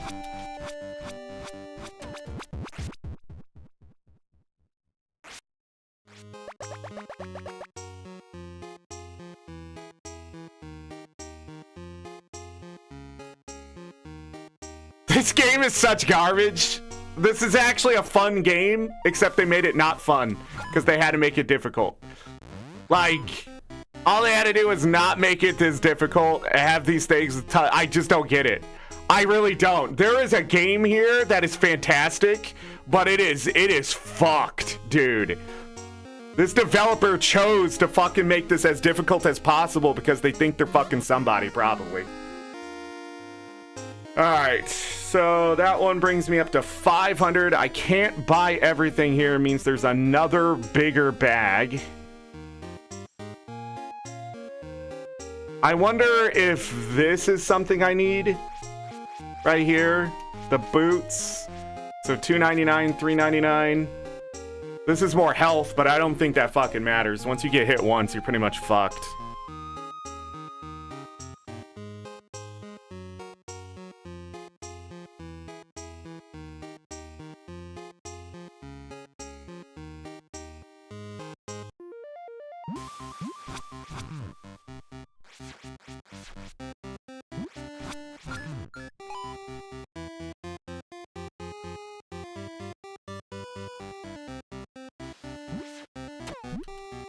Why? Why?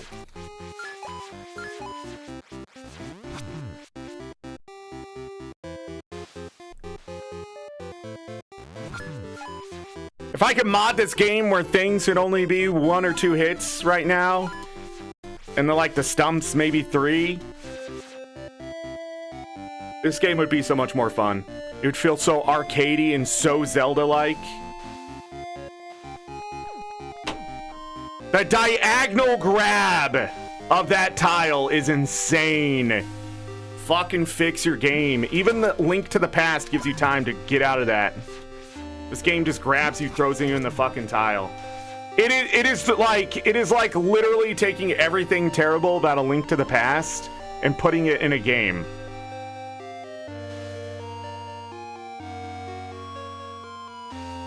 Jesus Christ.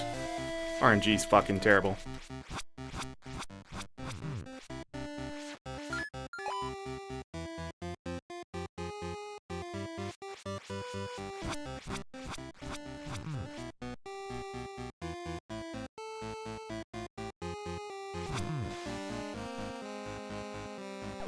It's such a long run back, too.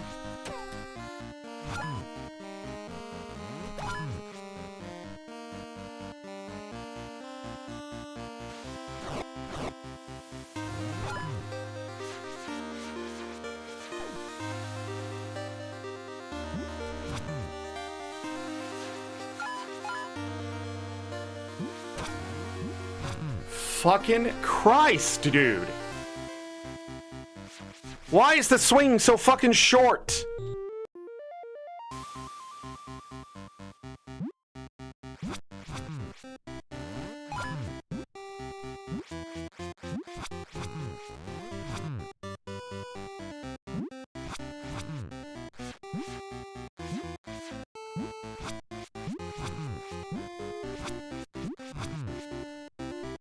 And they're not giving me health. So what am I doing here?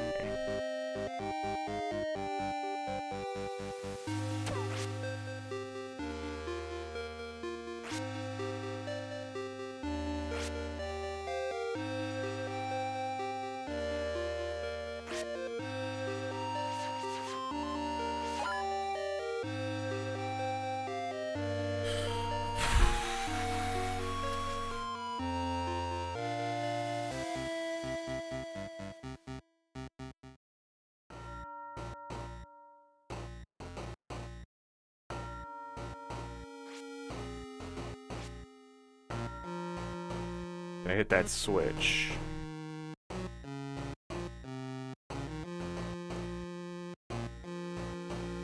Can't go through Steam. The boss room? Seriously? Maybe not yet? No. There's no way, dude! There's no fucking way!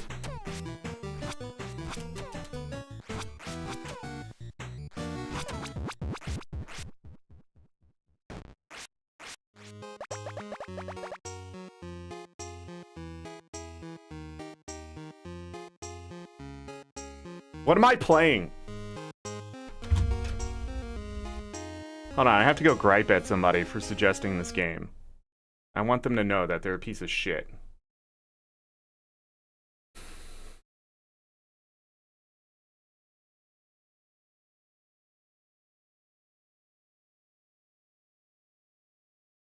Because I don't know what to do. Everywhere I turn, I fucking die.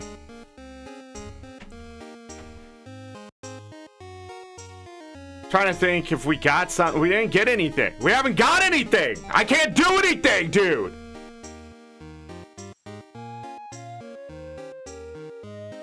Do I really have to grind and buy this shit and figure out what it does and then like, what am I doing?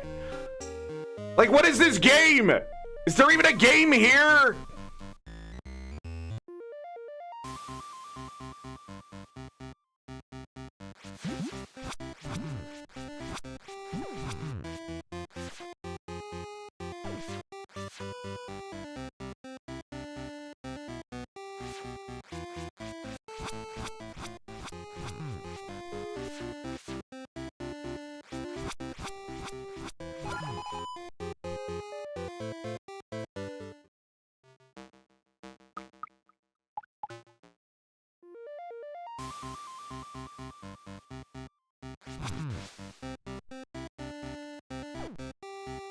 You stepped away? All you've done is miss me die twice and have to run all the way back. Well, no, I bought the wallet, so I just ran all the way back and quickly died once I went into the first dungeon. Because the enemies there do 3 masks worth of damage, base. And the boss I couldn't beat previously, it's there with the dudes doing 3... I'm trying to think. I don't want to go this way.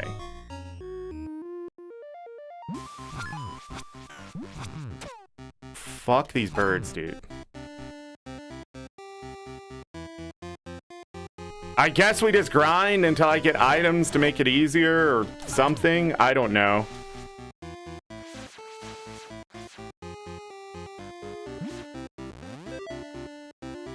If I stop right now, I can refund this game. That's how I feel.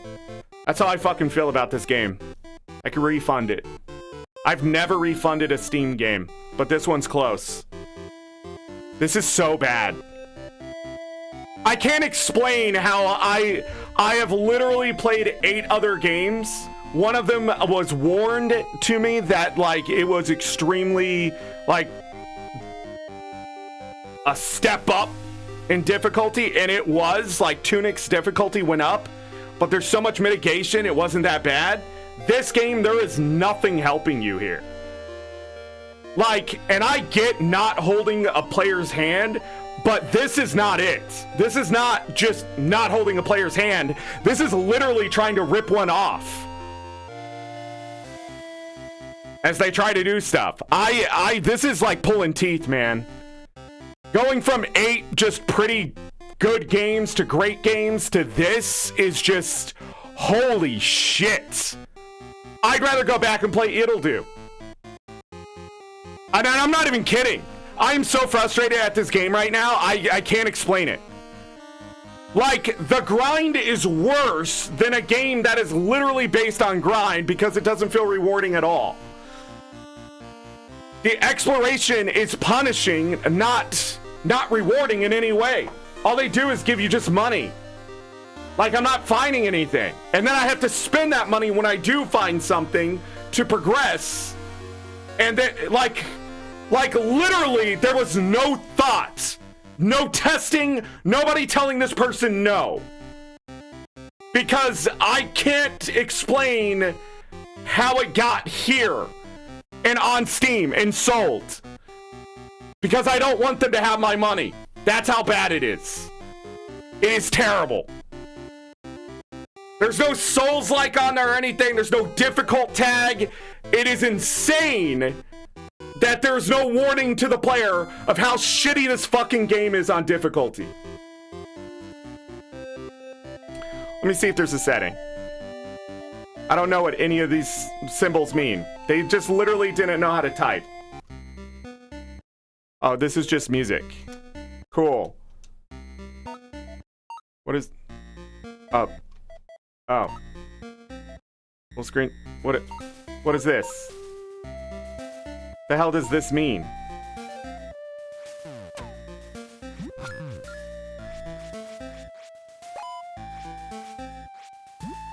See how it moves me in a tile sometimes? Do you see that? You see how it moves me in a tile? That's just bad programming.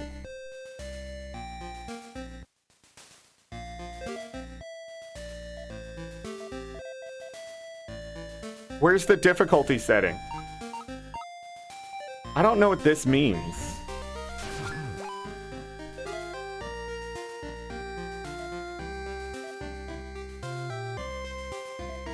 Is it this?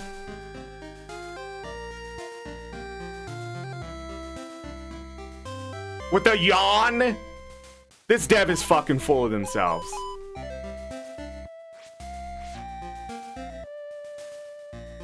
I really don't think it matters at the end of the day, to be honest. I'm so frustrated at the game already. Nah.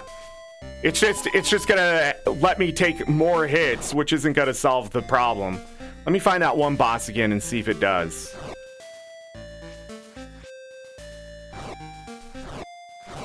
But I'm definitely giving this game a negative review. Out of every other game I've played, this is just one of those devs who think fucking punishing the players how people should play.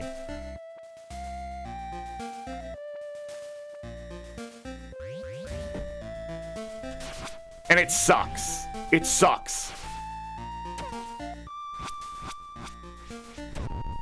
I can't move there?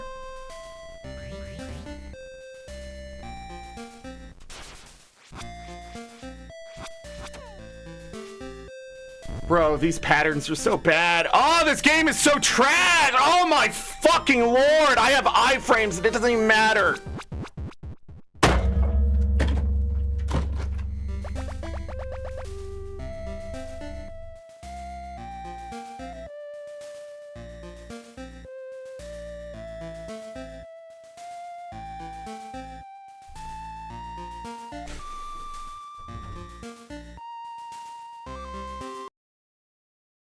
I have better things to do with my time than play garbage. I don't think... Also, you can't close this game on your desktop, by the way. You have to go into Task Manager and end it because it locks up. Holy shit. I didn't think we were going to find one. But there it is. 2 hours. Not even. I can't take it. It's so bad. There's nothing to the game, dude. There's nothing to it. Is it Zelda-like? Yes, 9 out of 10. 100% Zelda-like. But it's like if you condense down Link to the Past to all the shittiest fucking shit that they have. Holy fuck. Holy shit. That dev, wake up. That is what's wrong with gaming and the full industry today. That is it right there. If I took Link to the Past and decided to take the full force of what the industry is trying to do today, boom, Master Key has it. Master Key, fuck it. Master fuck you is what this game is. I don't think I've played anything this bad in a long time. I don't think I've played anything this bad since freaking Wukong, okay? The thing is, no matter how great your game looks, no matter how it is, no matter what, the difficulty settings, and you're gonna yawn at me, you're gonna do your fucking little, oh man, you gotta get good bullshit. No, your shit is garbage. Your controls are garbage. Your programming is garbage. You need to get good. I'm tired of the player having to get good and play games better when the game is not good. It's just not good. The controls are bad. The difficulty's bad. The puzzles are bad. Whatever. You cannot say it's the player's fault. And in this case, 100%, I can say that game doesn't deserve any 9 out of 10s. Holy fuck. Wake up. That's the garbage people want. That's the garbage people want. Really? I doubt it. $12 is too much. If you're gonna pick this game up, it better be 99 fucking cents. I've seen Flash games with better difficulty in programming than this game. My character should not jump tiles simply because I swing my sword. That's crazy. That's fucking insane.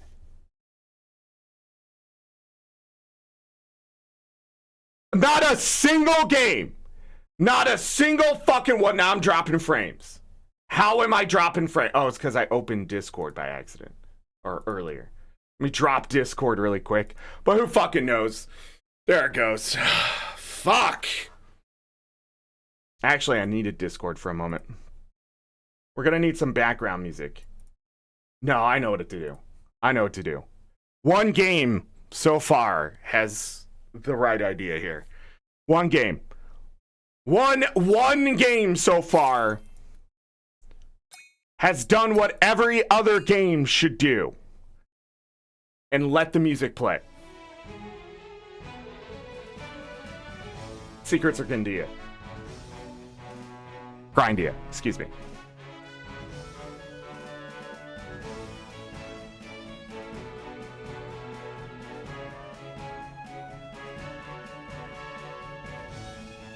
Let me quit Discord so we don't lose the frames. But no way. No fucking way. 93% of the reviews, 111 are positive. Are positive.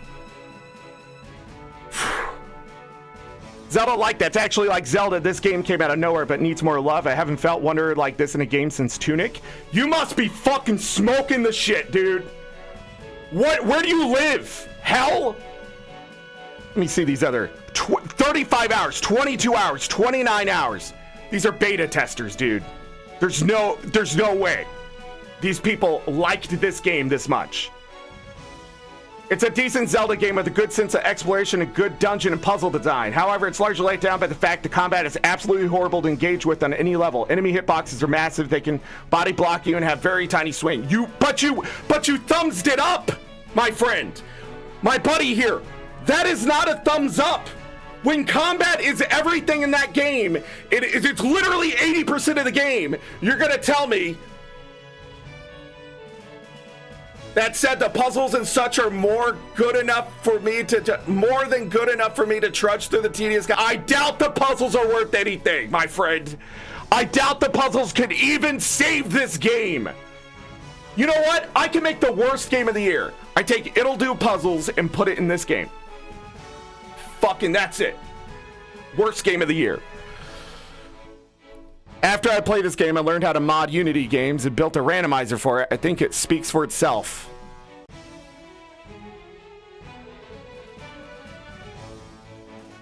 Great game, lots of Tunic and Animal Well DNA. We're going to play Animal Well next year. Surprises to be found on nearly every screen. Lots of feel-good Zelda vibes from start to end. I don't get a sense that there's much story, world, lore depth dig into, having completed near 100%. But it's really a meaty exploration game with decent combat. This person is smoking something. They are just no goddamn way. This is reality. I couldn't put it down from the moment I finished the demo and had to buy it right away and plow straight through. My biggest gripe with this game is lack direction at times. There is no direction at all. There's not a lack of direction, there's none. Oh god, let's find a negative review. Master Key is an uninspired Zelda clone. Its most distinctive feature is its horrible designed combat. If you play the game on default difficulty, you're going to find the game pretty frustrating. If you're not a skilled gamer, you might just think, well, the game is hard. Experienced players, though, can tell the difference between a game that is hard but fun and well-designed and a game that is just tedious, frustrating, and unfun. Master Key is unquestionably the latter. While I don't agree that most people can sort of figure out that the game is fucking more than just hard, like, there's a reason why it's hard. Frustrating is the key word, but not only that, I'm not gonna run back in a Zelda game. You put me back at the fucking dungeon start, you son of a bitch. You stupid fucking dev. You absolutely banana. Because that's what you are. You're absolutely banana. Nothing else. You're not a fucking parent, you're not Apple, you're not good at game design. Please do not make another game. Please do not do it. I also had some messages I didn't read on Discord, but I don't care. I'm on a rant here. This game is full of damage sponge enemies that also hit like trucks. There's weapon upgrades that makes things slightly more bearable, but if you're one or two behind a situation that's easy to be in, the combat becomes insufferable. A little more halfway through the game, I turned the difficulty down by 1, and that made things a little bit better. For others, I recommend the easiest difficulty from the start. Either way, it's a band-aid fix on a fundamentally broken experience. There are also 2 armor upgrades, but they're also so late in the game they're irrelevant. Jesus Christ. Holy fuck. It's one of these games. The game shamelessly steals from other games, but the developer lacked the talent to copy Zelda combat correctly. I mean, combat in 2D Zelda games isn't even particularly involved. Yes! This person gets it. It's mostly there to add a little variety to make dungeons feel unwelcoming, but even still, the dev wasn't able to understand it well enough to copy it. This game is full of enemies that just slowly approach you, and for various reasons, they're insufferable. First, they're damage sponges. Second, your pitiful attack range makes you wait until they get very close. Third, the distance you push them back per hit is microscopic. Often, the only thing you do is score 1 or 2 hits before running away from the enemy to create more distance so you can get 1 or 2 more. Rinse and repeat too many times, and you've killed one enemy. If you had to do this for the occasional tricky enemy, it might be fine, but basic enemies behave like this, so it gets old extremely quickly. Jesus Christ, it never changes. A Link to the Past to 2D Zelda games that came after it, you're able to move backwards by holding your sword out, which streamlines the process of putting distance between you and the enemy, on rare occasion that you even need to. Zelda games also start you off with a longer sword. I don't think so. I felt like it was sort of the starter sword in A Link to the Past. Definitely felt that way.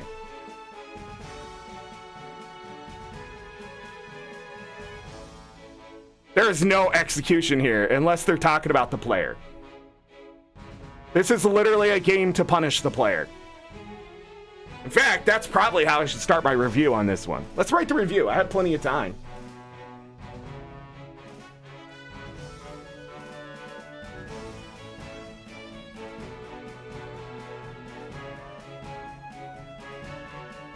In an action game, this is obviously that moment. Like, it's pretty obvious. It's that dev has a concept, refuses to listen to the players whatsoever. I'm making the game the way I want it. I'm sending it out. There it is.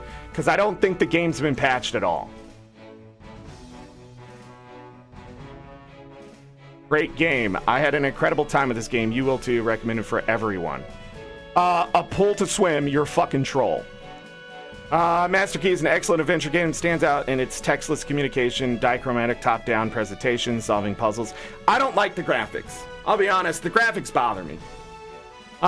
This is so bare minimum when it comes to just about everything that it's just a frustration in a box. Like I like the art, but at the same time, it's not enough, if that makes sense. I don't mind the dichromatic coloring and things like that most of the time, but it's just sort of like too bland to stare at for too long. You know what I mean? Like, this would get to me after 4 hours of gameplay. And if there's 20 hours of content here, I don't know. Solving puzzles and uncovering hidden paths and items feels rewarding because the lack of handholding. Completionists and achievement hunters should be aware of the large number of secrets that the player is unlikely to uncover solo, and include it. Yes, because that's fun. Holy shit. Alright. Let's write the review. I'm going to go ahead and get this out of the way, because we're not coming back to Master Key. I played 110 minutes. Look. I know I got this game on sale, so I'm gonna eat the money. But this is the first game ever on Steam that makes me want to refund it for just knowing the execution of the game is so amateur and lackluster and just uninspired that I never want to see something like this again in my gameplay. This almost ruined a very Legend of Merry Zelda-like Christmas. So much so, I might have to find something to replace it because it's that bad. There's got to be a mod for it.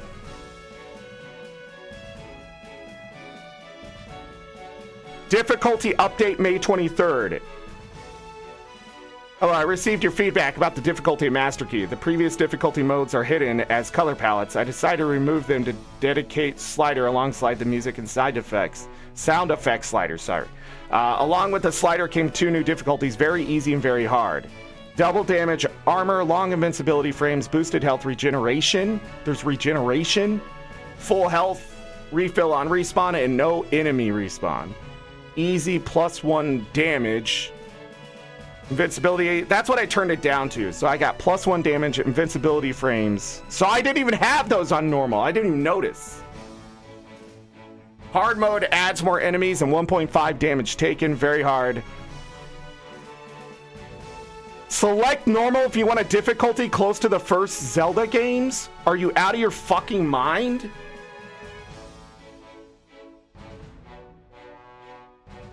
What first Zelda games are you talking about? Not the original. Not the original this is based off of. But it's not. It's A Link to the Past is what it's based off of, and that's pretty obvious. But the original game is not difficult. No. It can be difficult, but there's mitigation. When I explore, I find hearts. When I explore, I find things. I can go buy armor early. I can just grind the money in that game, which is actually quite fast, and go and just buy the armor, so I only take 1 to 2 hits before I lose hearts. This dev is smoking nostalgia, and they need to go back and play the fucking game. Zelda 2, A Link to the Past, or Adventure of Link? Sure, I just played that, but I'd rather play that than play this. I'd rather play that than play this. I mean, it's such. Select easy for an easier yet challenging experience closer to the later Zelda games. Select very easy if you only want to explore and solve puzzles. Select hard and very hard if you want an unfair, frustrating experience. That's what the normal setting is.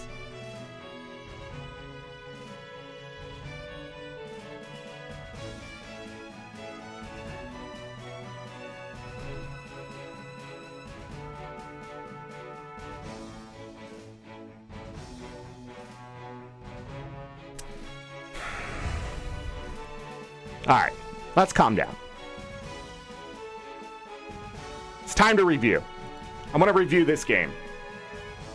Liked or disliked about the game and whether you recommend it to others. Please remember to be polite and follow the rules and guidelines. Do I recommend this game? No. No. There's better ones out there. If this dev goes back and actually changes things, maybe I'll change my mind. But I don't think they know what a Zelda game is. It's black and white to see. So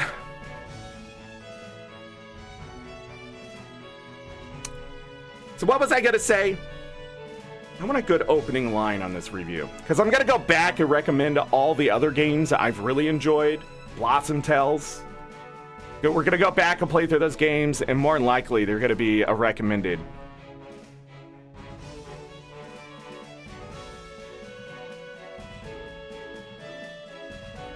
I turned it down to easy, yeah. And those things still destroyed me.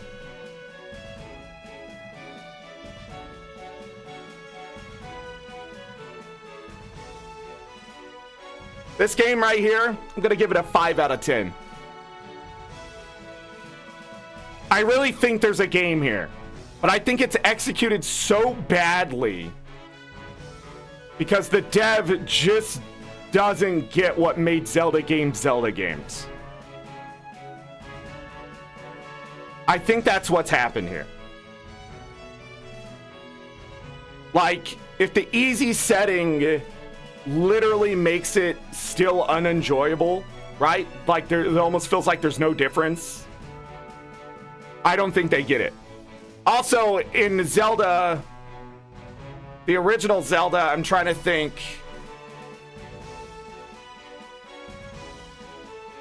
Could the enemies body block you? I don't think so. They just knock you back, right? That's what makes the whiz robes.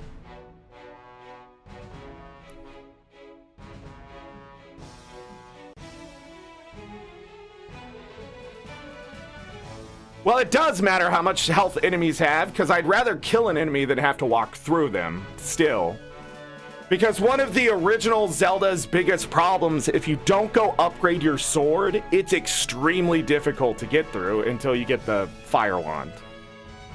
And then everything's easy, because it's a magic weapon and it kills everything, but... And I've seen people play with just base sword all the way to magic wand. I've actually seen people play that game swordless. Sounds weird, but you can do it, I guess. And don't ask me how they do it. I think they go somewhere, they get like money or something. I can't remember. And then they get the candle. I really don't remember how they do it. It's either mostly swordless or swordless.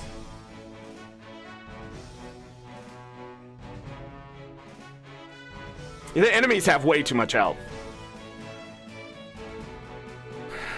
I think my first sentence is, this would be a Zelda game had it not just been an aspired recreation with failed execution. The difficulty of combat is the main problem through and through. Even on the easy setting, before enemies don't matter, because obviously the other ones just never fight.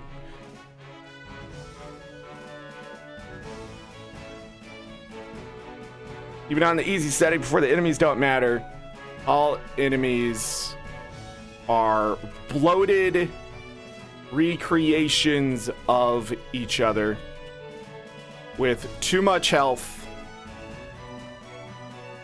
too much damage.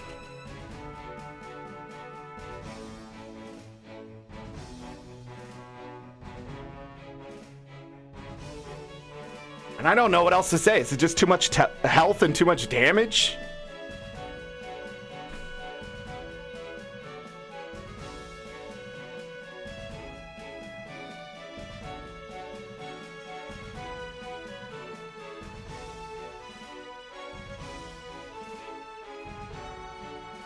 I just can't think of it.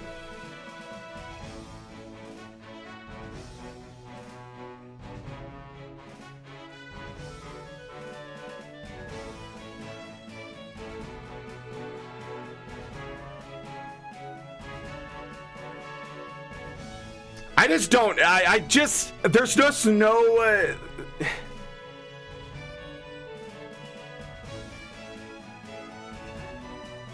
It's the body blocking, I think, that bothered me the most.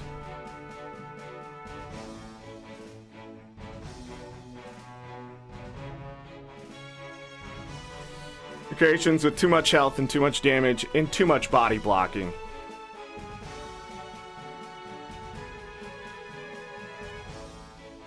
Getting locked in death. No, it's damage loop scenarios is very easy.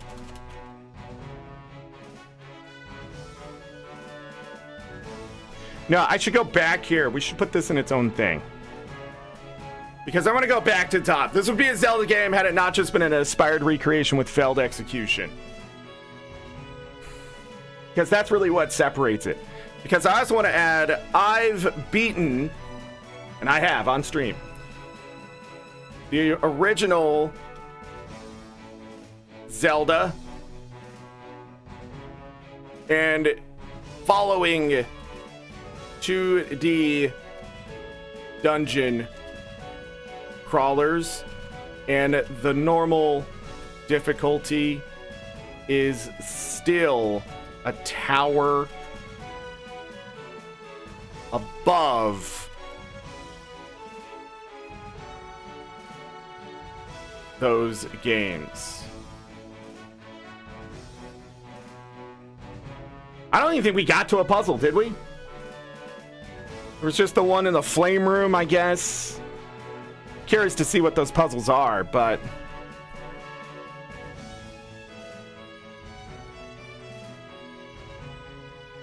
I spelled clawlers and not crawlers.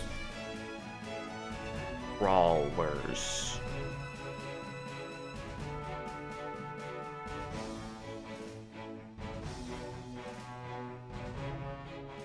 I don't know how to spell.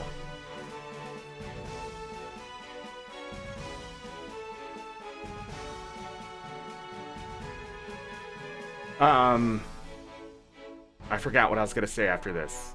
I've beaten the original Zelda and following 2D dungeon crawl Zelda 2D and the following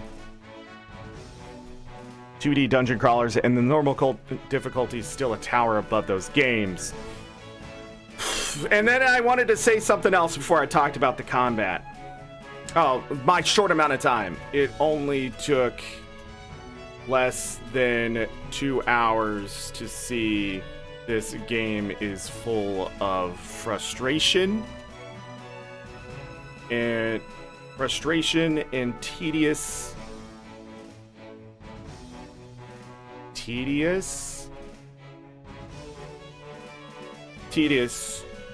almost unnecessary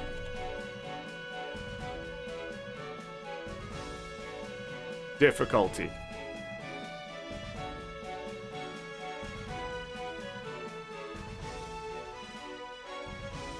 It really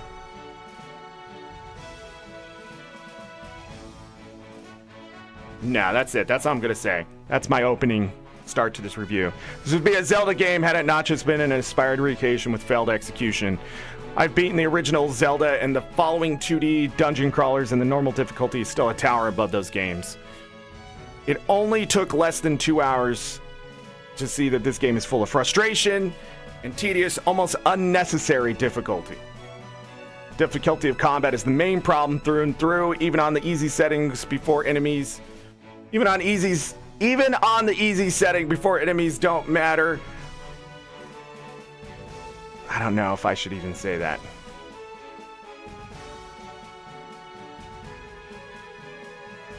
I should say above in parentheses. Above enemies don't matter setting. All enemies are bloated recreations of each other with too much health, too much damage, and too much body blocking. Getting locked in damage loop scenarios is very easy. While there are items to help mitigate this, the grind for money to buy them is obvious. The game will also not hold your hand for direction, which is okay usually in exploration games.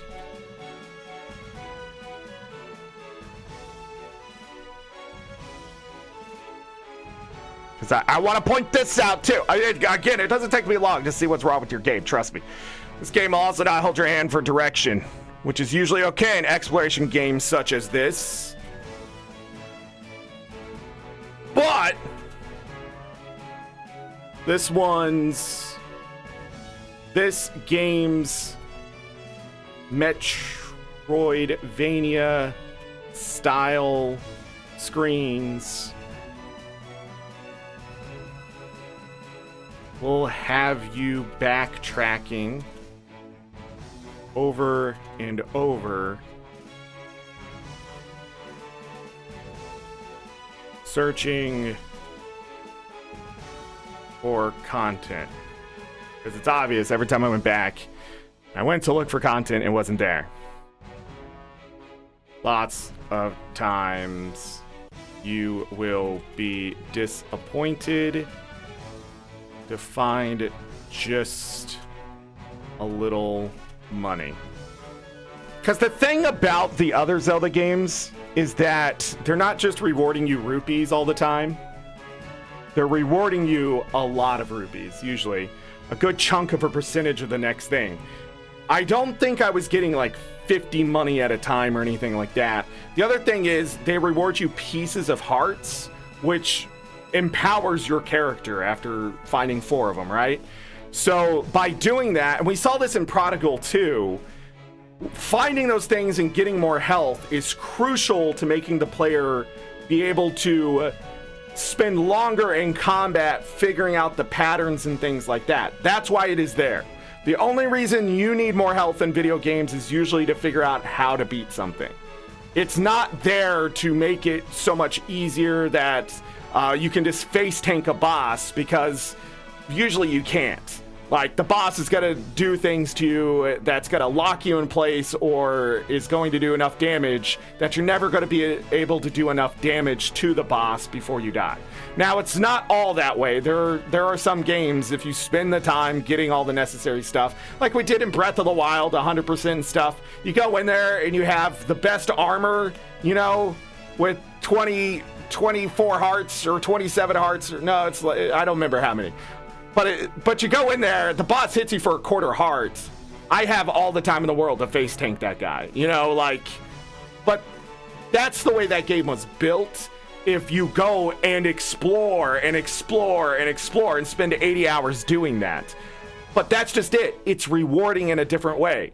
I can either go face the boss now and get the special ability to make my life easier for this, or this, or I go and do everything else I can before I face that boss, so I have the advantage. And when devs do that, that is good game design. Why? Because then I don't need a difficulty setting, because the difficulty setting is literally go do anything but try to fight that guy. Right? And that's what we don't get enough in the Souls-like games sometimes. But in Elden Ring, the biggest problem with it is if you do go and explore and you collect a bunch of stuff and you keep going and going and going, the time you usually come back to the boss that was giving you problems, it's like a 3-shot. And then it's not difficult at all. So the difficulty of Elden Ring is very weird, because you go from very weak feeling to suddenly very strong against a lot of bosses to all the way back, you're fucking screwed for the rest of the game. Like, that's why Elden Ring isn't like the top of my list of best game or game of the year or whatever, for those reasons type of thing. I understand why it would win game of the year, but like, I don't know. I just don't think it's good for players not to give them options to opt out of a difficulty if they're willing to go do extra work. You know what I mean? Just because I'm not a genius in school doesn't mean I shouldn't have a chance at passing the test. You know, that's how I feel about this. And it's not so much that the genius has to study for 30, 50 hours, right, to get the same score. It's that I do because I'm not the genius, right? But I will spend the 30 or 50 hours because I want to pass the test, right? That's only fair. Just because you're not able to absorb the information or have the skill or the understanding right away doesn't mean I shouldn't be able to go elsewhere and get better understanding, skill, whatever, and come back to it and understand what's going to be on the test a bit better because I did study the material. Because that's the other thing. Teachers usually tell you what's going to be on the test, and if you study the things around that, you'll know what's actually going to be on the test. Fun fact. When you're a genius, you know that, and you will go look at that stuff, especially if they give you like a cheat card you'll put on specific formulas or put key phrases to remind you of like, oh yeah, it's this, right? But like video games are sort of the same way. If you're testing the player at a boss, did you learn this stuff? And they're having difficulty with it, you have to choose one of two paths. You either make them bash their head against it until they pass the fucking test. That's like the bar exam. If you're gonna be a lawyer, they let you take it over and over and over until you finally pass the bar and you're quote unquote good enough. But the thing is, the other way is, okay, you're having a difficulty with this boss. Did you do these other things to go get some extra health, to get some extra power? Did you know there's an upgrade over here for the arrows? Did you know this too? Now that we have more things to solve the equation, can you pass it now? And the answer usually is yes, players that pick that up.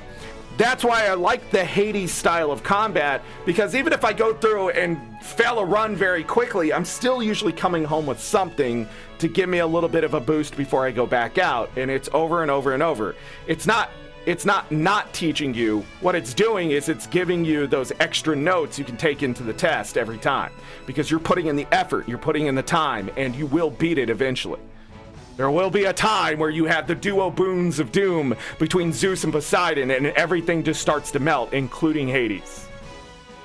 It'll eventually pop up RNGs like that, but it's not just RNG based in Hades. It does lean one way or the other if you start to lean that way.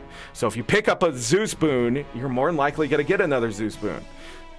But the other thing is, it's what's picked at the beginning of the RNG, or however it works, I can't remember. But if Zeus and Poseidon and Zeus and Poseidon and Zeus and Poseidon get pulled out of the thing, it's really hard not to get that duo boon of if you push them back, they also get hit by lightning, or they take extra damage from lightning attacks or whatever it is, or it's just crazy.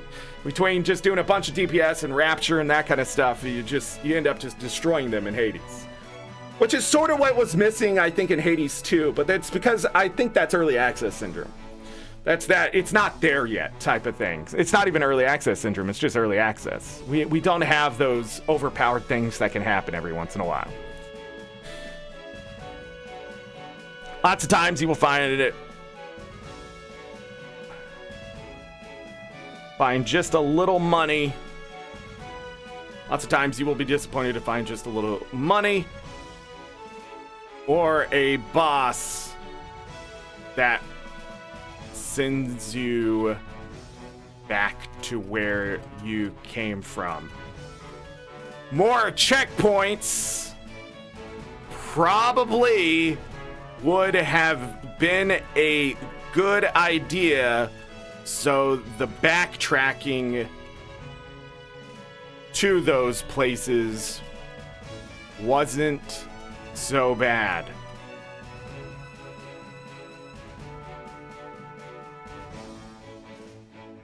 That's really an industry problem. And you can thank the Souls-likes for that. Anytime I die to a boss, let me just fight the boss again. Don't have me backtrack, don't have me do anything. Just put me right in front of the boss. If I die, let me go back in. Just let me go back in. Because if I can beat the rest of the dungeon, I've proven that by getting to the boss. But if the boss is where I'm losing, I only want to leave if I realize I just can't beat that boss. I'll come back later, right? It has to be under the player's choice. But when you have to backtrack through a dungeon to get to that boss, or all the way across a map to get to that boss, like a game in the 1980s and 90s didn't know better, okay? They thought it was just part of the process. When it's happening in the 2010s and the 2020s, devs are fucking lying to you. It's arbitrary time sink. It's not worth it, especially if you have to fight through these freaking enemies again. Why are the enemies the ones? Dude, why are minions the ones kicking my ass? That's what I want to know. Stop it. God. Don't put a legendary creature on the path to a dungeon. This game really quick or trash? It's trash. I gave it a 5 out of 10. It's gotta be You either gotta hate it or like it. And the reason why I'm giving it 5 out of 10, because I know there's a game here. No, we barely scratched the surface. We barely scratched the surface. I'm writing the review on Steam right now. You want to hear what it is, Chaz? Here, let me start over. This would be a Zelda game had it not... Jeez, I can't even read. This would be a Zelda game had it not just been an aspired recreation with failed execution. I've beaten the original Zelda and the following 2D dungeon crawlers, and the normal difficulty is still a tower above those games. And this game's normal difficulty, because we gotta make it... Hold on. Name the game. And Master Key's normal difficulty is still a tower above those games. It only took less than 2 hours to see this game is full of frustration and tedious, almost unnecessary difficulty. The difficulty of combat is the main problem through and through. Even on the easy setting, above enemies don't matter setting, all enemies are bloated recreations of each other with too much health, too much damage, and too much body blocking. Getting locked in damage loop scenarios is very easy. While there are items to help mitigate this, the grind for money to buy them is obvious. The game will also not hold your hand for direction, which is okay usually in exploration games such as this, but this game's Metroidvania-style screens will have you backtracking over and over searching for content. Lots of times you will be disappointed to find just a little money or a boss that sends you back to where you came from. More checkpoints probably would have been a good idea, so the backtracking to those places wasn't so bad. And time-consuming. There is a game. I'm going to say there is a fantastic game here. It's just clouded by the modern industry, modern game development industry.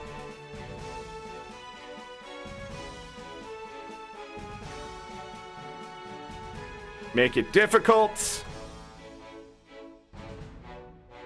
Make it time-consuming. And try to recreate what has already been done, but in a new flavor. Because we got to get pretentious as fuck. I love Steam reviews. Nobody ever reads mine. Allow comments, yes. Why is that never just checked? I want people to tell me how shit my review is. It's okay. I want them to tell me, like, man, you're such a clown. That's fine. At least I know that not to listen to that person. They come at me like, hey, I too felt this way, but I'm going to contend with this point you have here. I don't think it is. I'm going to be like, yeah. Because that's going to get into that cup of tea territory. That's going to get into you enjoy the difficulty or you enjoy the exploration more. Or if you got to the puzzles, you enjoy puzzles. Because that one guy said he did trudge through to get to the puzzles. So I wonder if the puzzles are that good. But then why is your combat so bad? Because I see this with so many games now where there's like really good shit in the game and it's interesting. It's just, it's just like, this reminds me of Paper Mario and the Origami King.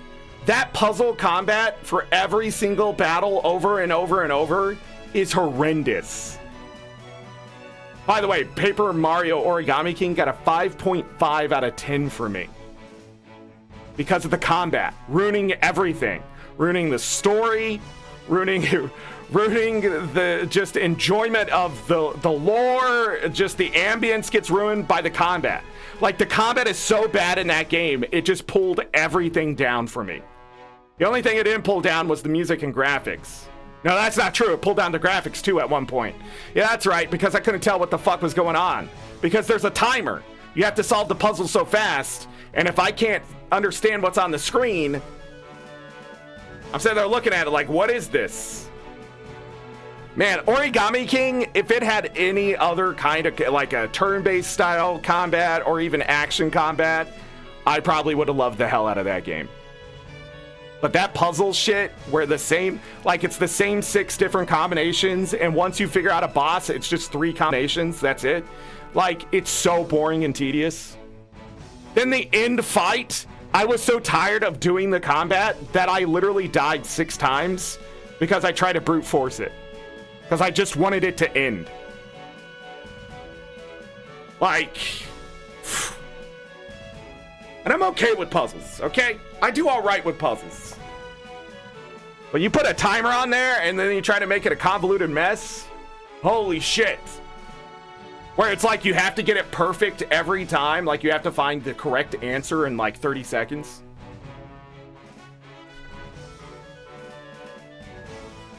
Not saying this game is that way. We never found the puzzles.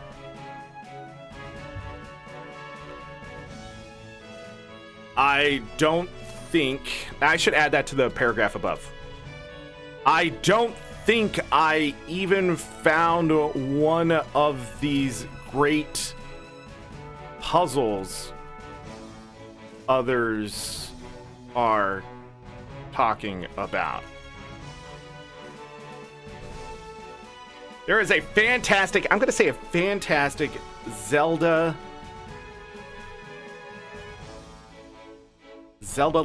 game here.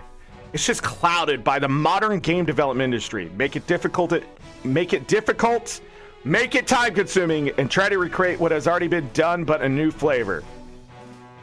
It just didn't work here.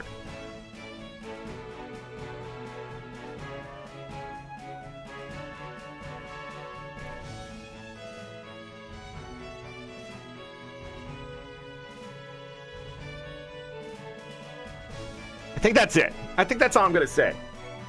Because I also feel like I would have to play this game like, because there's some cool looking stuff here that I'm seeing like on the like preview page.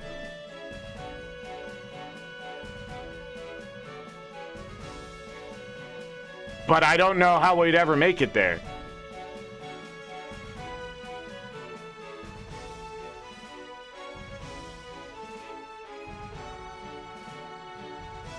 Sad. It's just sad.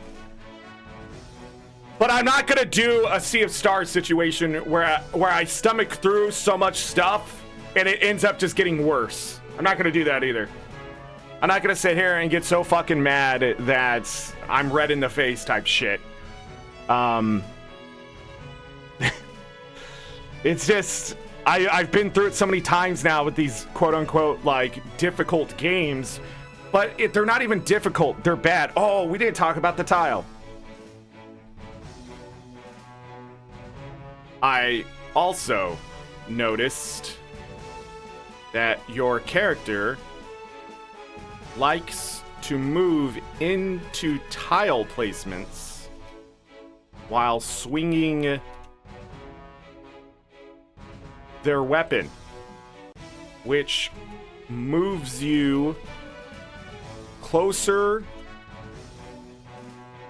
or sideways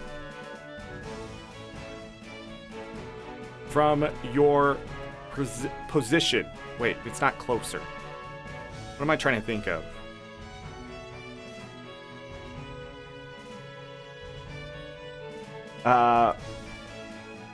To center is what I'm trying to think of. To center or sideways from your position. This is either a bug or a design choice, but it feels weird when it happens. No other game I've played with tile stuff did that.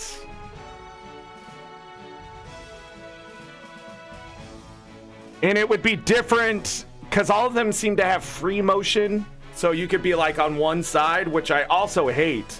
But at the same time, like, when I'm attacking something, I shouldn't jerk around. My character shouldn't move into position from where I am because it just looks weird.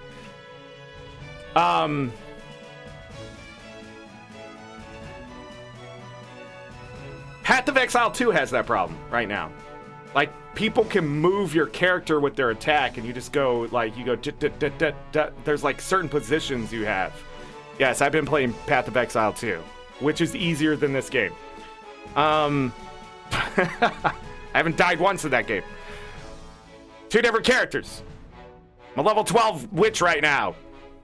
Which also, let me tell you, I went from a level 7 monk to a witch. The witch is so much more fun to play. I don't know, the monk didn't click, but I started a witch to see, like, maybe a spellcaster type thing. Yes. With minions? Absolutely. I don't know. Sort of feels cheesy. But the combat's faster, which I enjoy. I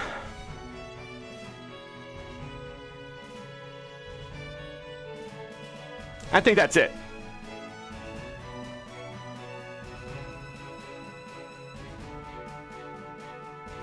Like, when you're using the hook shot and stuff, though, I can see that tile placement moving you, because that's what they do to A Link in the Past. When you hook shot something, it moves you center to tile then it moves you across. Like, it's instantaneous type thing. Not always, though, right? Because sometimes you can get the half tile or whatever it's called.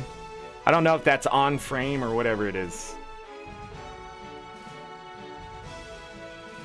But yeah.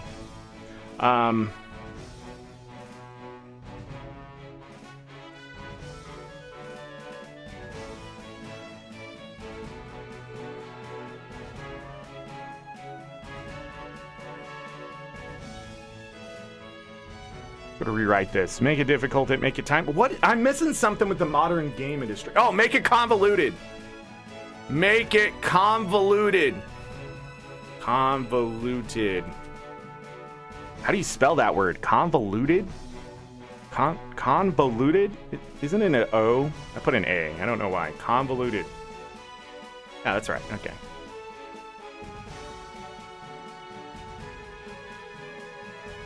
Make it a recreation of what has already been done, but in a new flavor.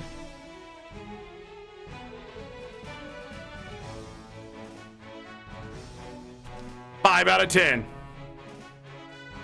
I think that's it. I think I've got my points across. Was there anything I liked about the game? Yeah, there is. I like the idea. Why is this screen green? Can I change the color of the screen? Because that would make a big difference. I don't mind the graphics, but I do know the black and white diachromatic graphics would get to me. But I do think it adds like a different flair than what other games are doing. So the graphical art is pretty good. The pixelated idea of it. I like the idea of actually the money healing you. That's good. I like that.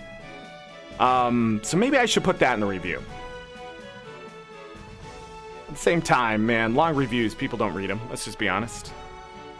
They want to know why you don't recommend it. And I can see this is already up to... They have 12 masks here.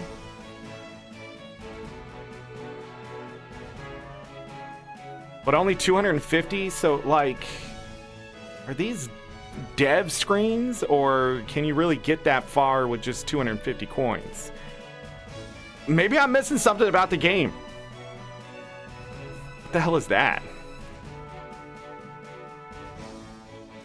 Anyways, I'm going to post that review. I think that's where I'm just going to leave it. There is a game here. It's just, again, what is with the difficulty? Make it fun. Make it fun.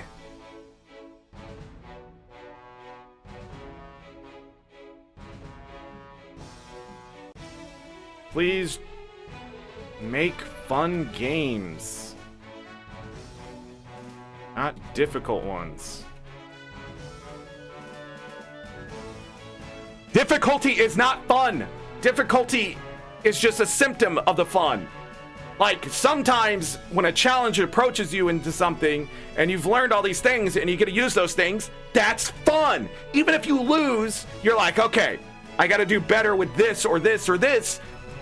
You're doing things, you're learning, which can be fun. But a lot of these games, you just die. Like, it's just a bunch of unfair things swinging around, spam attacks, bullet hell nonsense. And it's just... there's nothing to learn, there's nothing to do, there's nothing to make better there. I don't know what to say.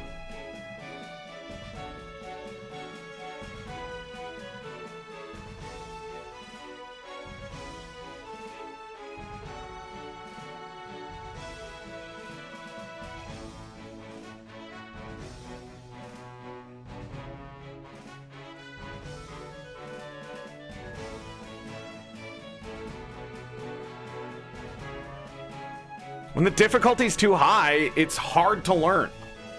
It's hard to feel success. It's hard to want the success, too.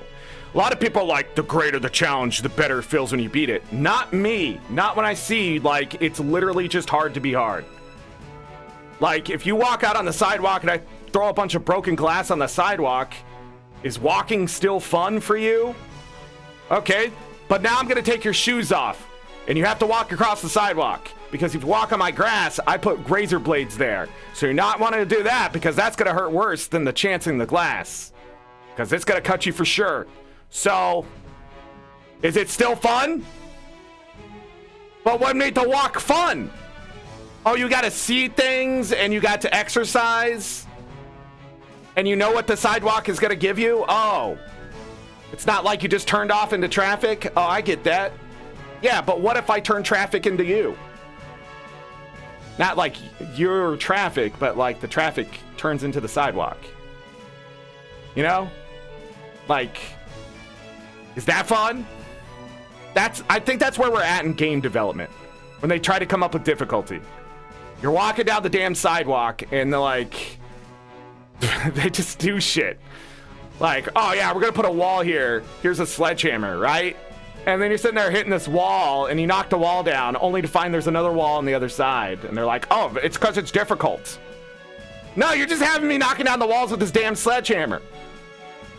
And then you get to the last wall, and they're like, okay, this entire time, there's actually been some C4 here. And then they give you that, and it's like the last, like, 5% of the game. You know?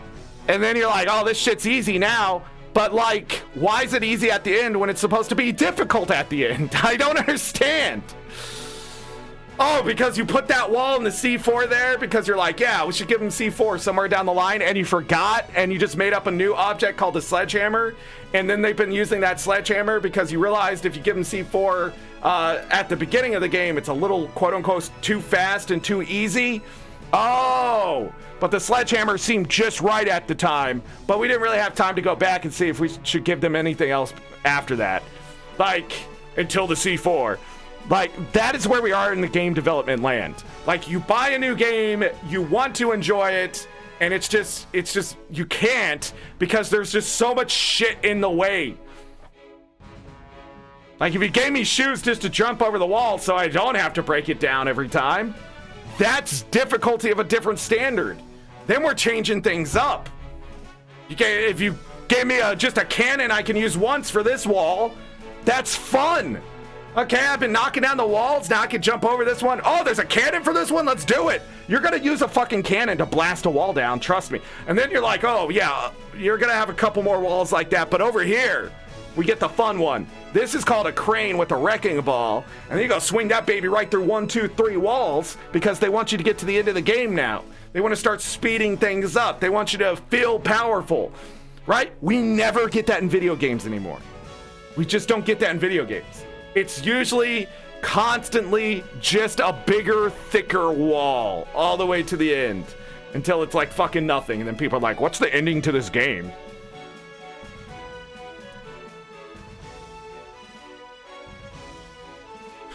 All right, reviewed the game.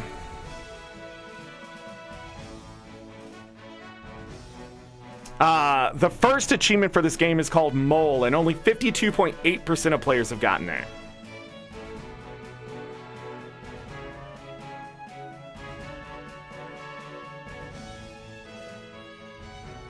I did not get any achievements for this game. So, the first game where I didn't get any achievements.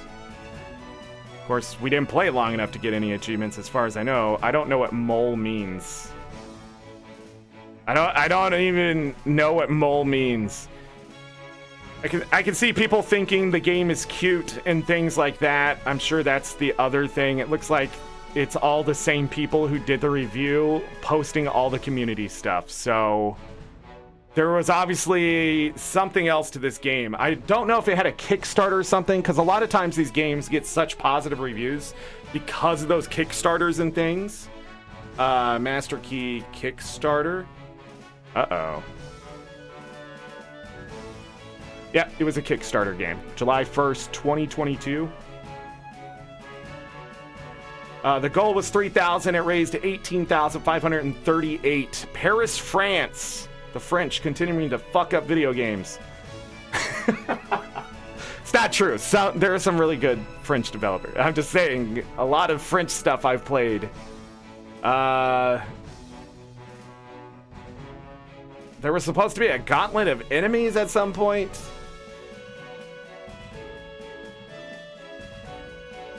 $1 million would have gotten colorblind mode.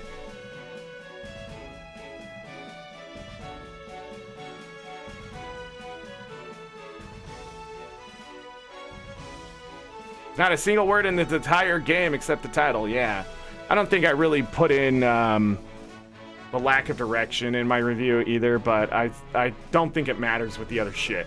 Lack of direction, as long as you can beat stuff and get like...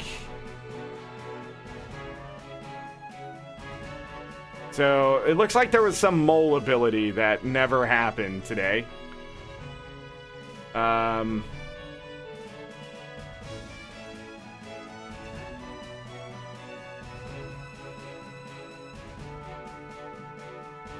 Dang, taxes took a chunk out of that money, though. Of course it did. Like, that dude wasn't there. That dude wasn't there. Was he? Did the game change that much?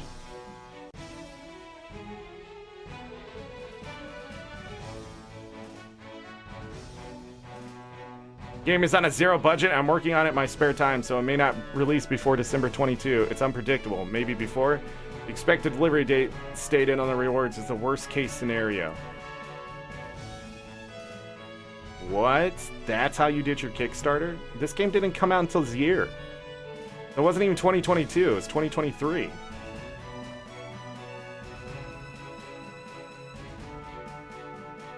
$1,228 backers. I don't know. I cannot trust Kickstarter games anymore. That's what I'm starting to learn.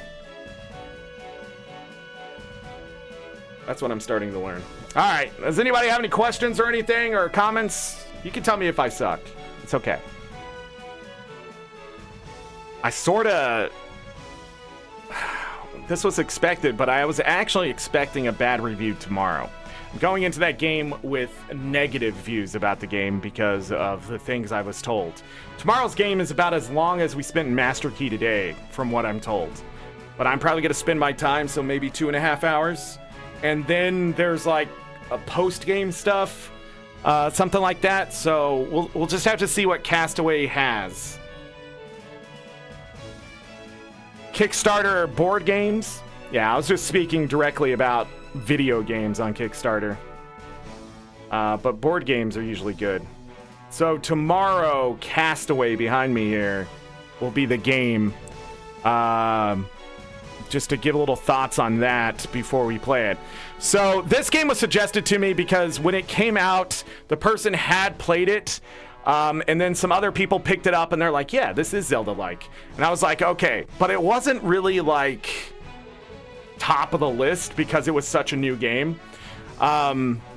It came out this year in August 16th, 2024. Crypt Custodian, the game this way behind me, that will be on the last day, came out this year and has been just overly positive about that game. So hopefully we end on a good note here.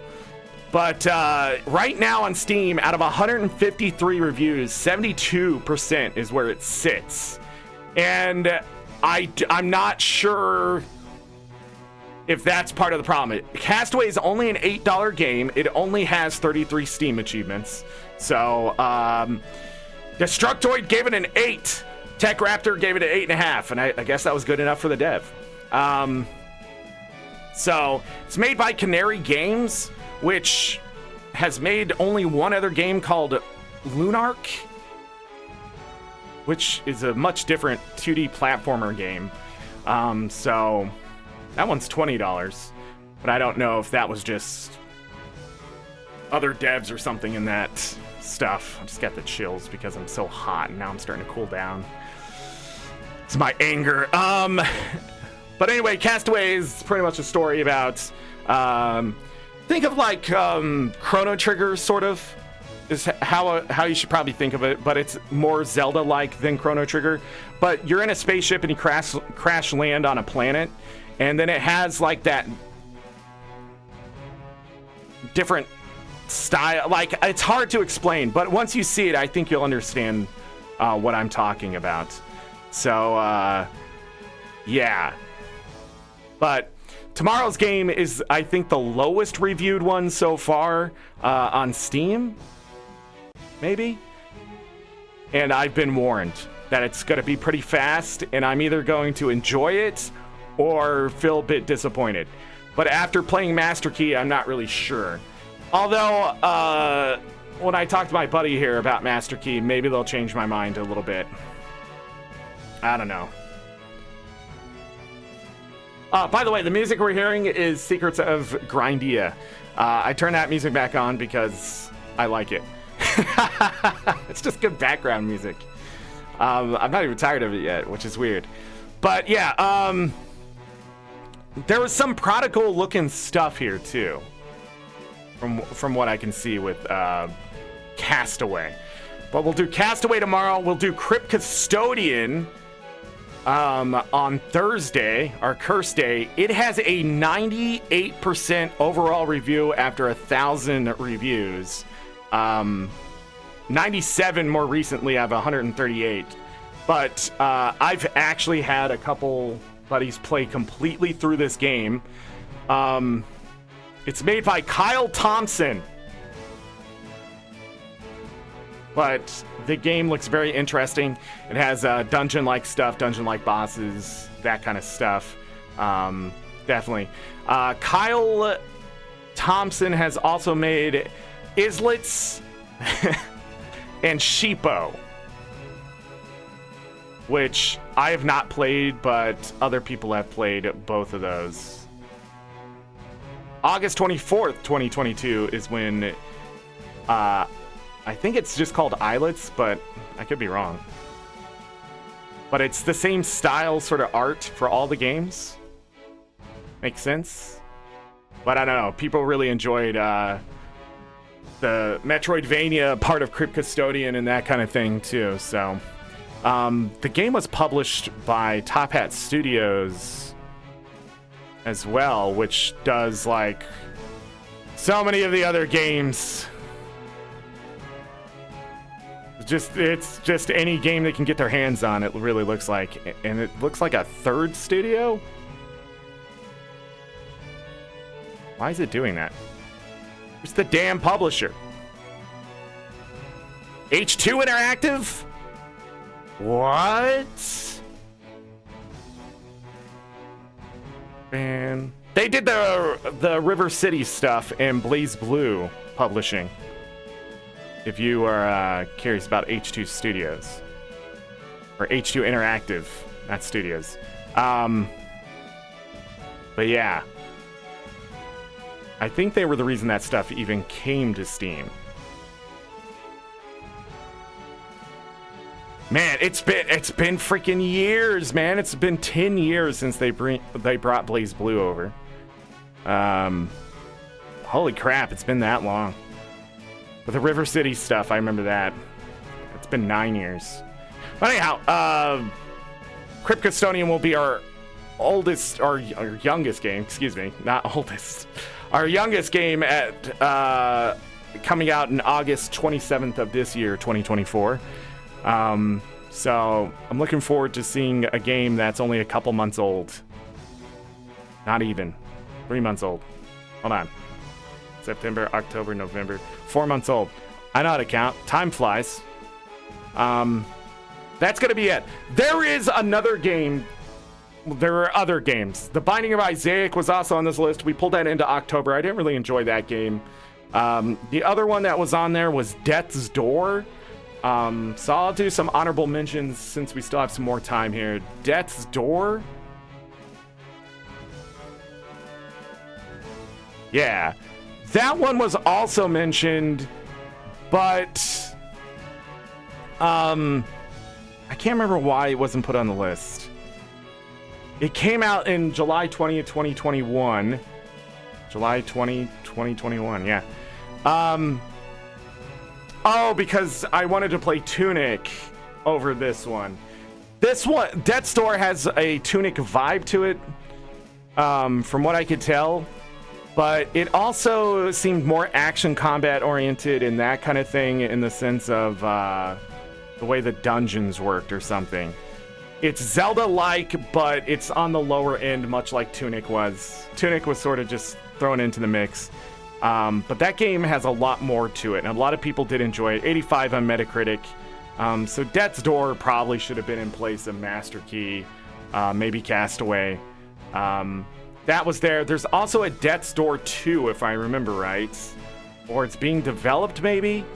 Not 100%. But, yeah, that one was on the list. I'm trying to think of the other games that were on the list for that.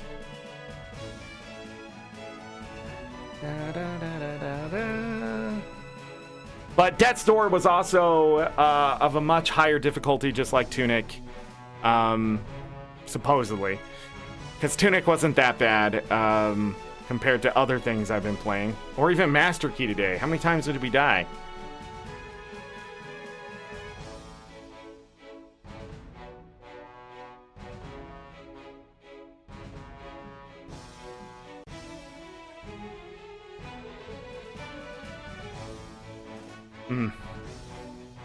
Just looking at some reviews for that one.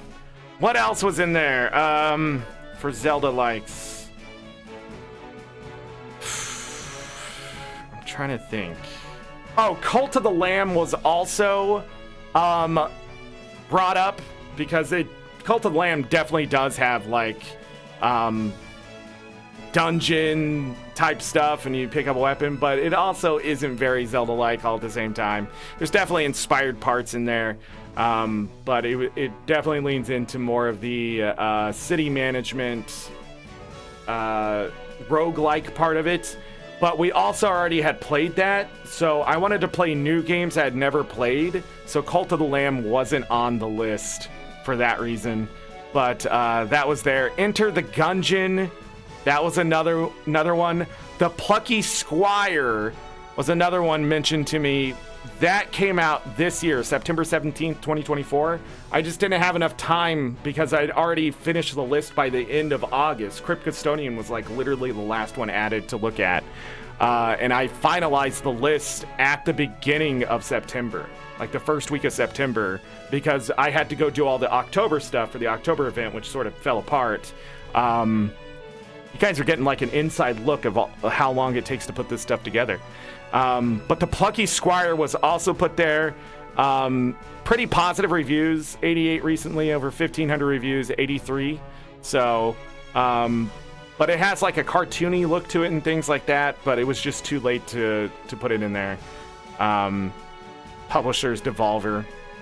I think Devolver did Death's Door too. So, but yeah, it has interesting graphic style because you go from the cartoony look to like, right now I'm looking at it, to sort of like the Adventures of Link stuff, and then you start doing things like if you played Mario Odyssey, it goes into like 2D, and then you move across like a 3D stuff. You have to fight stuff between 3D and 2D. I did look at the game. It does look very interesting. It's also $30, but it's 25% off right now. It's only $22.50.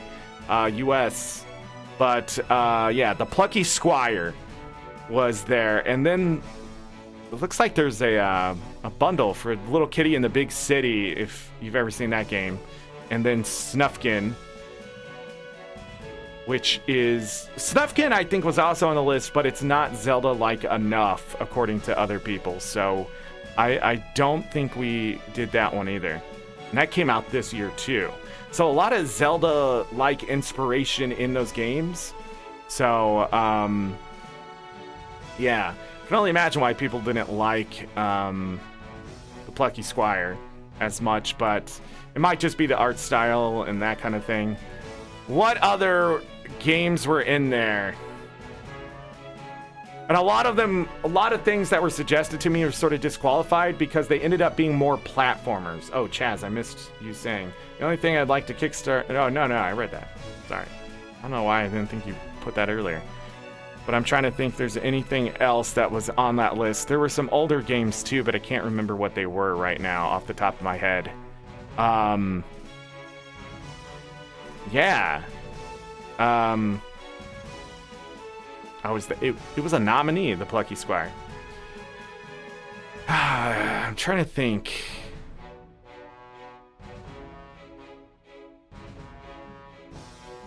What else was in there? Also, we didn't get to A Link to the Past Dungeons of Infinity. I decided not to play that after all, or bring in the randomizer, but, you know, we got next year.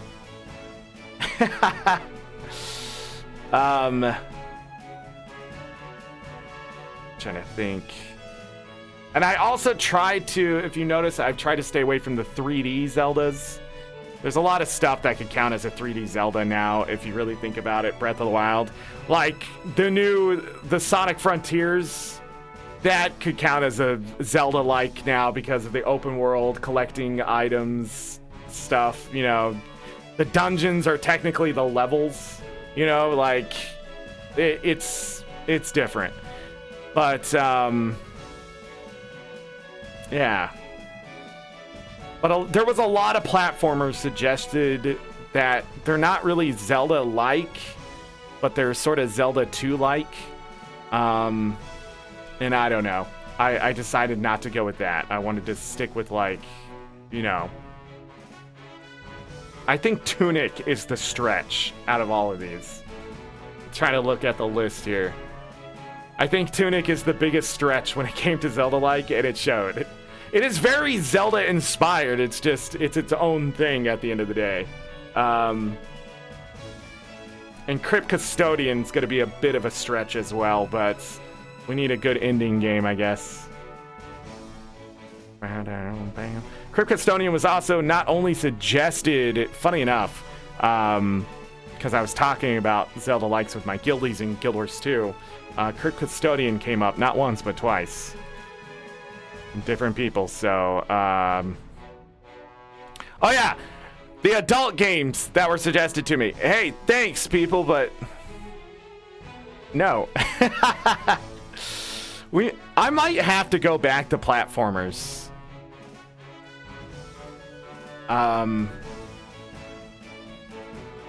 Because some of them do look interesting, but there's so many just games, like, they're difficult. Like, Have a Nice Death has been a suggested game to me now. I didn't put it on my list, but I'm seeing it right here. Ember Knights. Yeah, that came out last year, but it's more of a roguelite than a Zelda game. It also has a lot of bullet hell, so yeah.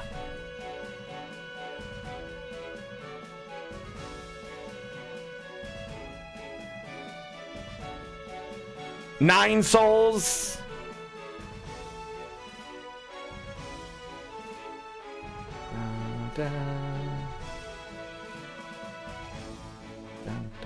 Bloomtown. I wonder how that game's doing.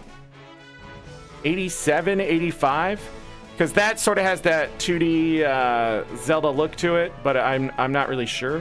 Because it's like oh, it is a JRPG, so it does have like specific combat. But I was looking at that game too. but I wasn't sure at the time. It came out late September. So many interesting games have come out. Da, da, da. I think that's it.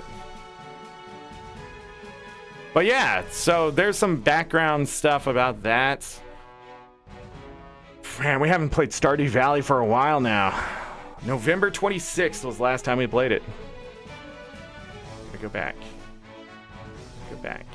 I finally recommended that game this year. After 1,311 hours. You know, I thought it was time. Thought it was time to say, like, that's a good $15 game. Stardew Valley. I thought maybe it was time for that one, but yeah, okay. We're gonna call it. I don't have all the achievements for Stardew Valley anymore. Who knows if I'll ever get them. Once you put 1,300 hours and they add achievements later, it's really hard to get new ones. Well, I did grab some of the new ones. Two of them and wait, I didn't have all the achievements. That's right, I was always too short because of the Prairie King shit. I hate that shit. It's one of the blemishes on Stardew Valley. Prairie King and the combat in the mines. But that might get better with some of the changes. But yeah. What does Stardew Valley have for percentage? 99%! 41,323 reviews recently. 99%. Out of 704,600 reviews on Steam, 98% of them are positive.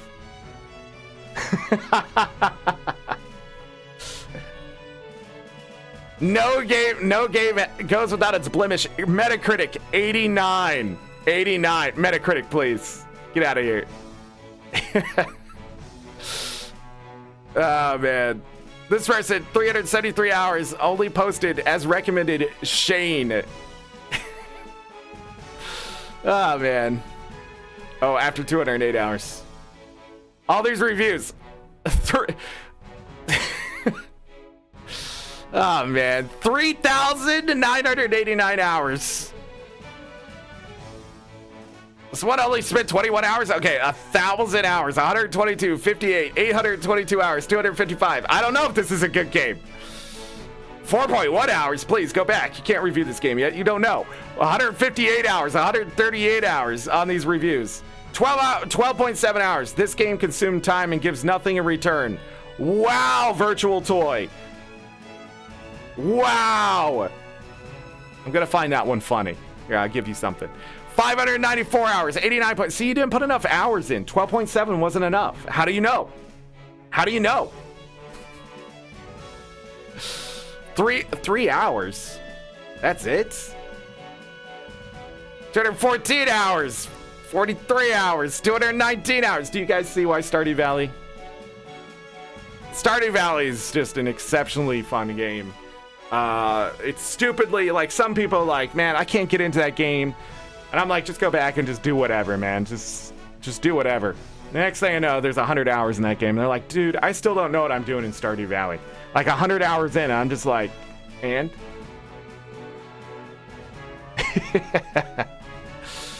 And?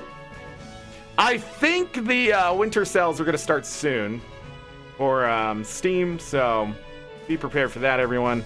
I was gifted Path of Exile 2 by a wonderful human being, so I've been playing a little bit of that off of stream, just checking it out, that kind of thing. I've also watched Muckluck play it.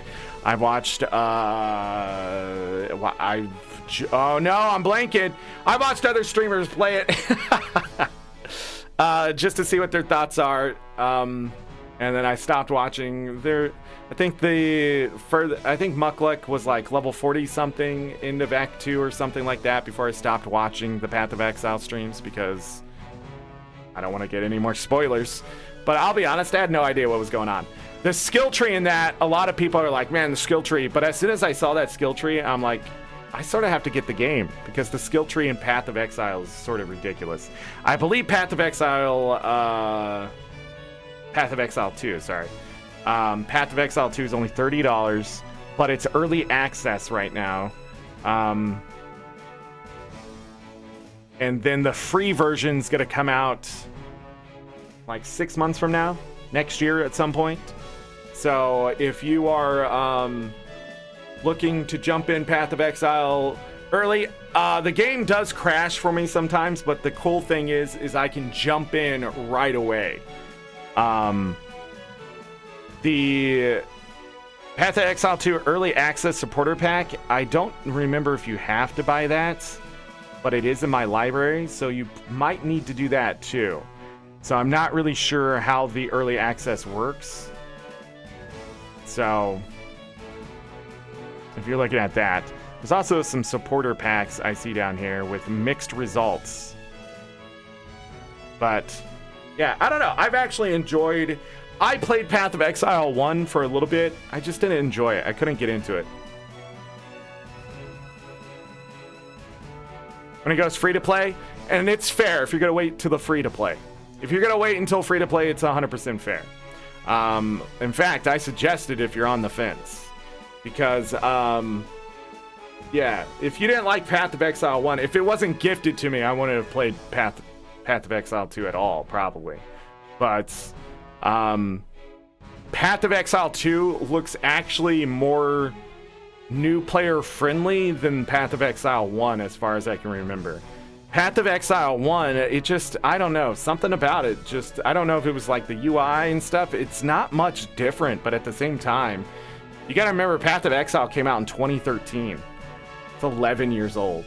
So, and if you bought anything in Path of Exile 1, as far as I know, it's transferring to Path of Exile 2. So like bank slots, some other things. And I think when they get guilds in, you may get your guild stuff as well. So, yeah. But I don't know if you need the paid version for that or whatever. But that was really cool.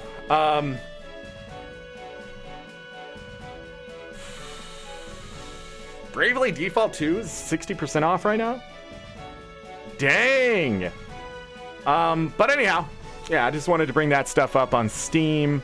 I don't know what's going on in the Epic and GOG stores at all. I haven't been paying attention to that stuff. Trying to think if there's anything that's come out recently. Anything on my wish list? Probably got it.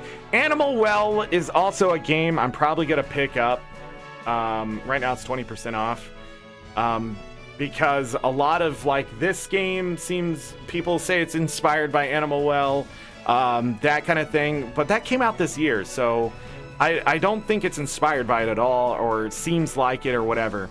There's an RPG called Beloved Rapture I'm also going to look at. That was just handed my way by a person who plays a lot of RPGs and thought I would like it. And Silk Song.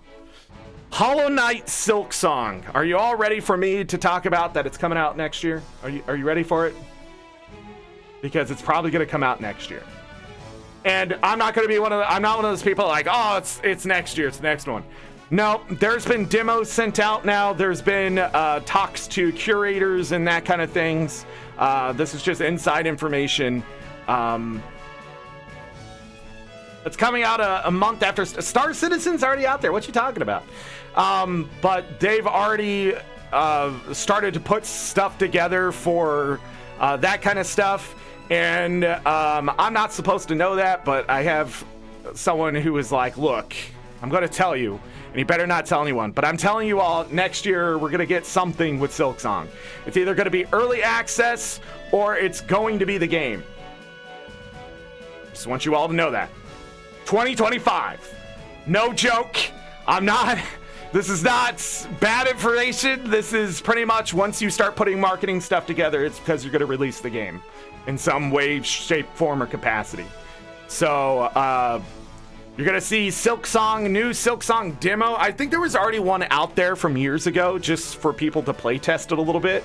You might see that stuff pop up, but there's a new one that is being thrown out there for system tests.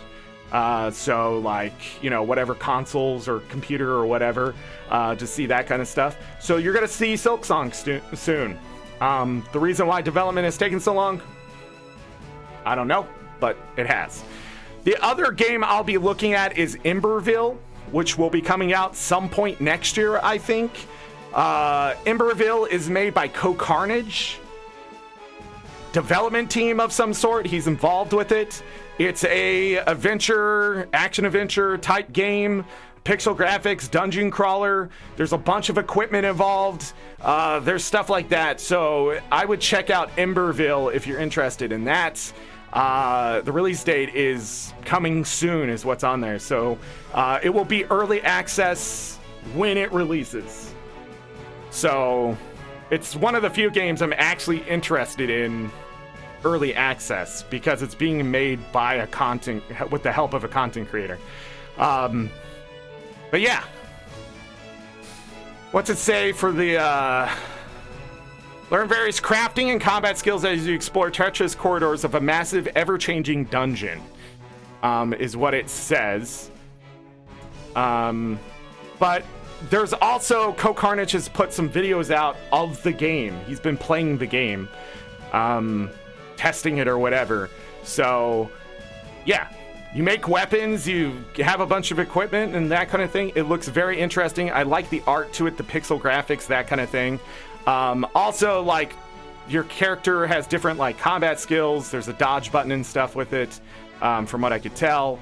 So yeah, it's gonna be one of those things. I don't know how much roguelike stuff it will have or that kind of thing, Souls-like stuff, but I'm more than likely it's going to be in there because that's the modern age we're in. But it did look better than most of the other games like it that I've seen in the last few years, so I'm really interested to see these games that content creators are involved with, how successful they can be, because it may be a symptom of what the industry is, sort of manifesting content creators to have to make the very stuff they want to play. So, need to finish Hollow Knight then? I would highly suggest it. You know what? I'm glad we went back and played Hollow Knight this year. It was a great time. So, are we gonna fish? Is there gonna be fishing? Sorry. Yeah, there's Co-Carnage talking about it right there on Steam. The development company is called Cygnus Cross. I don't know. For that Emberville. But when Silksong comes out next year, I will be excited to see if it's manifested the same way. If it doesn't come out next year, it's probably because the company's going under. Because that's my fear. I don't know what the new regulations and stuff in the US are going to be like, and that kind of thing. So that also worries me about a lot of stuff in a lot of industries. But when it comes to gaming and content creation and social media stuff for it, the quote-unquote free advertising. So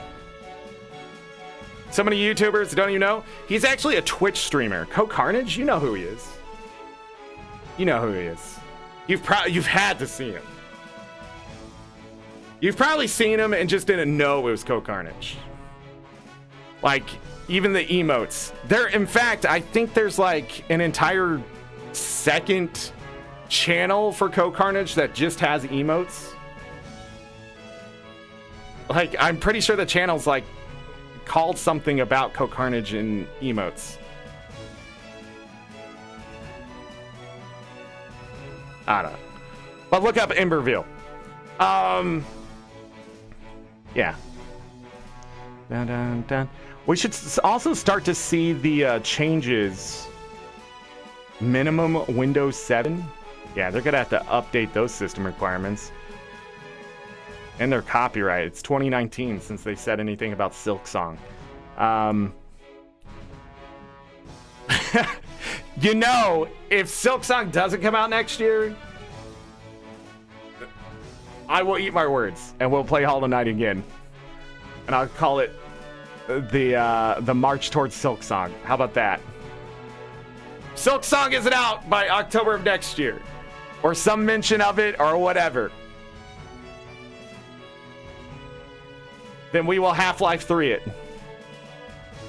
We will, what's the other game that has never come out? We can't say Breath of the Wild 2 because we did get Tears of the Kingdom, and now we regret it. Now there is regrets. Hold on, send it back. Send it back. It's Half-Life 3 and what? What's the other one now? Silksong has been the other famous one, but there's another one with that group. What's the game that's never coming out? What's the third one? For a while there, wasn't it also like now I can't remember the name of that game with Sora and Riku. Why is it not coming to me? No, Half-Life 3 is the main one. Silksong has sort of become like the secondary, but there was also another game in there, and I can't think of it. Mega Man Collection, 76% off, $8.24. Mega Man. Man, I haven't played those since forever. I think I owned Mega Man 5 growing up.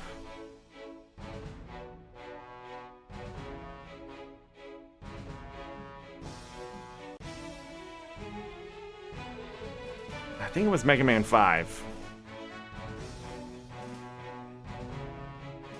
The Legacy Collection. Oh, I wonder who owns the Mega Man Collection. I wonder who that is. Right there. That person. Lots of input lag. Oh, so there is a challenge to it now.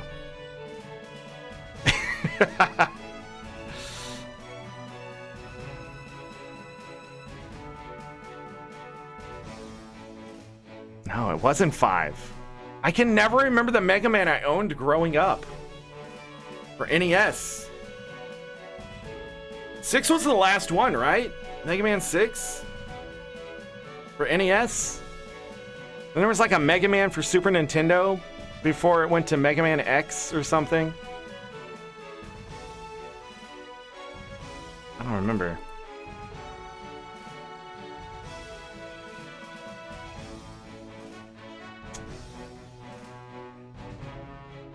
Mega Man 7? I thought it was Mega Man 7, but my memory is not correct because it's definitely not 7. But I remember you could get the bird. I remember there, maybe Gravity Man? There was like a Charge Man? Wave Man? Something like that. I remember there was like an air one, a water one.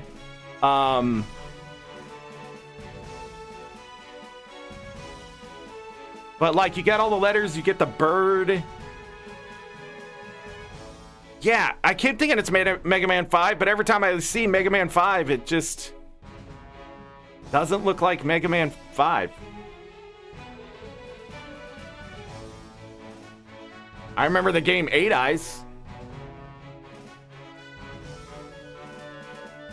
Mega Man is technically a platformer.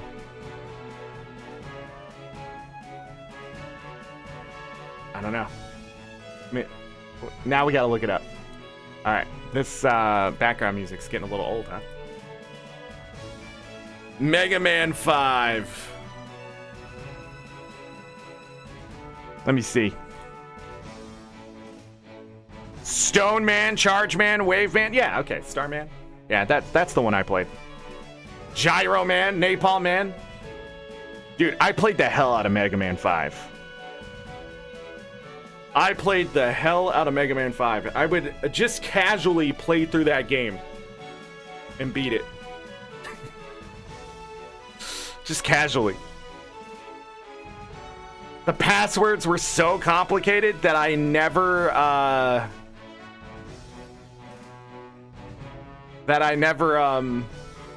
wrote them down. I just played through it again. I didn't even know bosses had weaknesses for the longest time. It was like, I don't remember how old I was before I realized, like, how many years after I owned that game. But I realized, like, oh, well, that works a bit better. Oh yeah, and then there's the Proto Man. I don't remember if where he pops in. I think it's later in the game or something like that.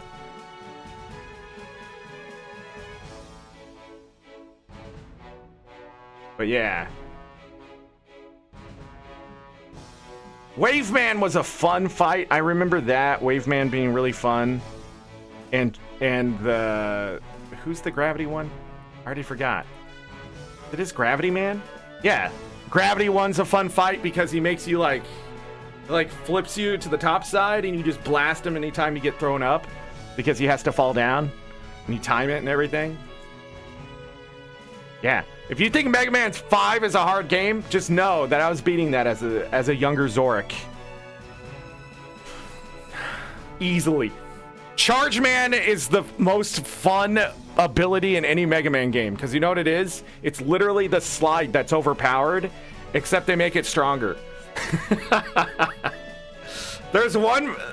No, it's not just one. There's actually a couple bosses. If you use the Charge Man stuff, it just trivializes the entire fight. Napalm Man also gives you an ability. I don't remember what it does, but I think that was the other cheap one. Wave Man also has the water wave thing, and some enemies, if you use it, it just absolutely devastates them because like they're on the ground and the waves just hit them like 60,000 times. But yeah, Mega Man 5. That was my Mega Man growing up. I played the other ones at some point though. I remember playing Mega Man 3, I think it was. Is that the one with the platform thing where you shoot platforms in front of you and you have to use them? For one stage, if you don't have that ability, it's like the shittiest thing ever.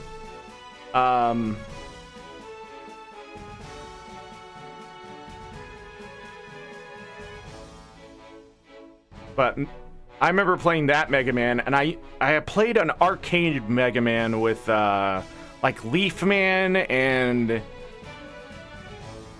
that might be Mega Man 7. Mega Man 7. That might actually be Mega Man 7 now. Or like the other one. I can't remember the bosses of that one. The platform, that sounds like the first game. That was the first one? Oh. I'm not the biggest Mega Man thing, but I have wasted some money at arcades playing Mega Man. When I say wasted some money, I mean like probably $300. Because those arcade games are supposed to be very unfair. But I remember playing one of the Mega Mans on arcade, and it had like Leaf Man, Heat Man, and it might just been a mix of them, you know? Just from other games, but I don't know.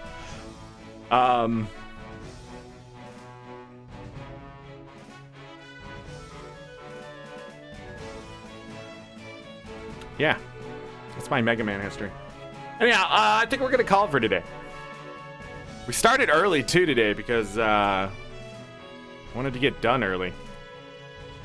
By the way, I didn't say this on yesterday's show, but if you've lasted this long and you're still here, the Secrets are Gandia. The character I based that off of was Ryu from Breath of Fire 3. That's what I was trying to recreate. I didn't do it very well, but I tried. You know what? We should do a full playthrough of Breath of Fire 3 because that game is amazing. Okay? I think Breath of Fire 3 is probably the best Breath of Fire, okay? You can fight me on that. I'd probably say Breath of Fire 2 is pretty good too. Breath of Fire 4, I don't know. It just didn't have the same feel to it. I don't know. There were just some arcade Mega Mans. Let me look it up. Arcade Mega Man. Yeah, there it is, right there.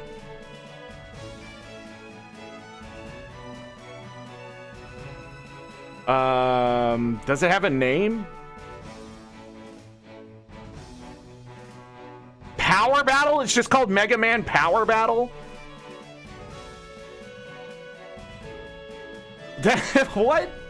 But that's sort of probably a playoff of like the Japanese name, right? Oh, yeah. Yeah, this one right here. And you have the leaves around you and the guy throwing rocks and you just hit him with the leaves and he takes like 6 billion damage.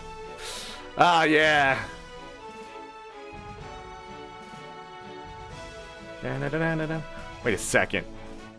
You could select characters in that one? I don't remember that. Oh, that was Mega Man 2 Power Fighters. Oh, I'm sorry. The arcade game. Mega Man, is it Mega Man 6 where you can get the shield from Proto Man to trivialize the game? I think it's Mega Man 6. You do all the secret stuff and you beat up Proto Man and then he gives you his shield and then like all the crap that was destroying you in the game no longer could destroy you. I think that's 6. Yeah, that was fun too, man. That's down some memory lane right there. Dun, dun, dun, dun. Dun, dun. And then like the dog was like the big part of that one. I mean, the dog was in a lot of them, but like I think the dog turns into like a jetpack and stuff for you. I think that was 6. Anyhow, but yeah, Breath of Fire 3. I'm trying to think of some games to play next year for the RPG stuff. Next year, at some point, we're getting to Chain Echoes. We're going to be getting to 8-Bit Adventures 2. We're going to be getting to Final Fantasy X. I don't know if Galka's here, but Final Fantasy X may not be done here on YouTube. And we'll talk about that at the end of this year. But yeah. Chained Echoes, 8-Bit Adventures 2. Some other RPGs I've been looking at. But we have to come back and play all this stuff. Starting with Tunic. Then, I don't know. Maybe I'll just go through my favorites. I really enjoyed Blossom Tales, Prodigal, Tunic so far. Those have been my favorites. Stories of Bethlehem, I think we'll come back to. Anodyne, I think we need one more show with Anodyne, but I don't know how much there's left to beat. Proto Shield was Mega Man 7? Oh, man. Was that the jetpack one? There's like a jetpack in there. There's a... Because I remember the jetpack, because every time I used it, I died.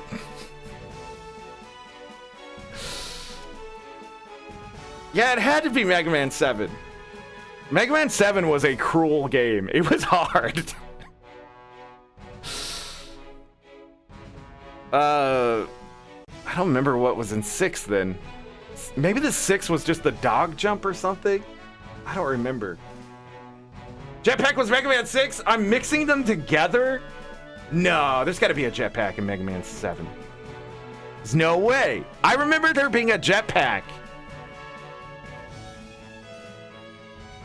With the Proto Shield. The Proto Shield was in there and the jetpack. Mega Man 7 jetpack. Oh, Rush Jet. I'm sorry. I'm sorry. It's not a jetpack.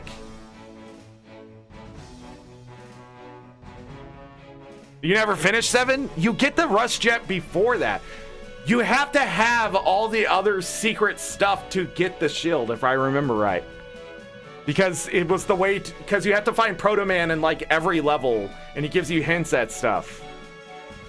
It's been a while, but it took long enough. Mega Man 7, how to get the Rush Jet. There's a YouTube video. Okay, don't play the video. Why does Mega Man lose Rush Jet every game? Rush Jet isn't in Junkman stage in Mega Man 7. What? Oh, what are these spoilers? Dang, now we're gonna have to play through Mega Man. Yeah, get copyrighted to hell. Anyhow, we've only been copyright claimed twice so far this year.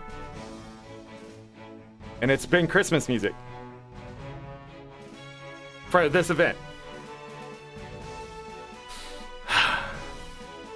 Anyhow, any mods lurking in chat, I appreciate you as always. Binary Chaz, Z Highness, anyone else lurking in chat, I appreciate you as well.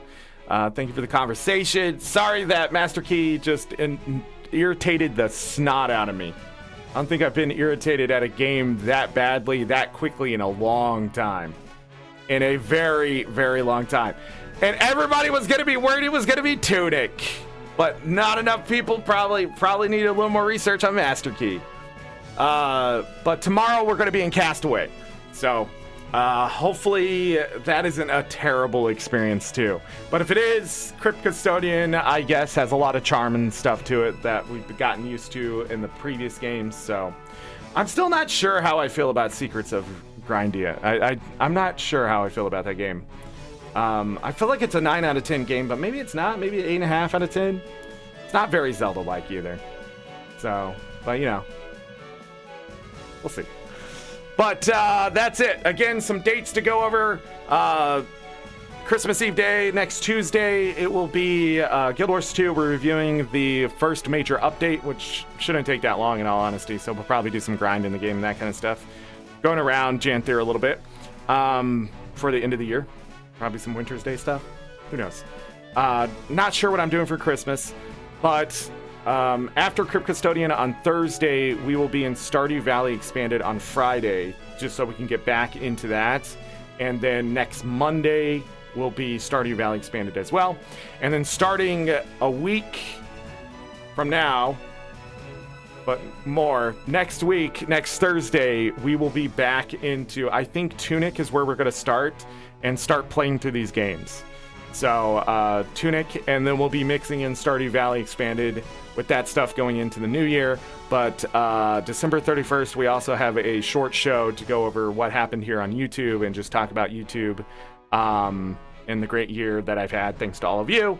And those are the last dates, and then we just go right into 2025 after that. Playing the videos. But that's it. So as always, I leave you with this. Take care of yourselves. Take care of each other. All we got. Have a great night, day, evening, morning, afternoon, whatever time it is. Make it great. If you're going to bed, sleep well, get that rest. You will need it. Trust me. If I don't see you for the rest of the year, because F it, this year is going to end quickly. It's just going to be done. We're just going to be done. Have a great rest of the year. Don't play Master Key unless you really love difficulty and an extreme challenge, okay?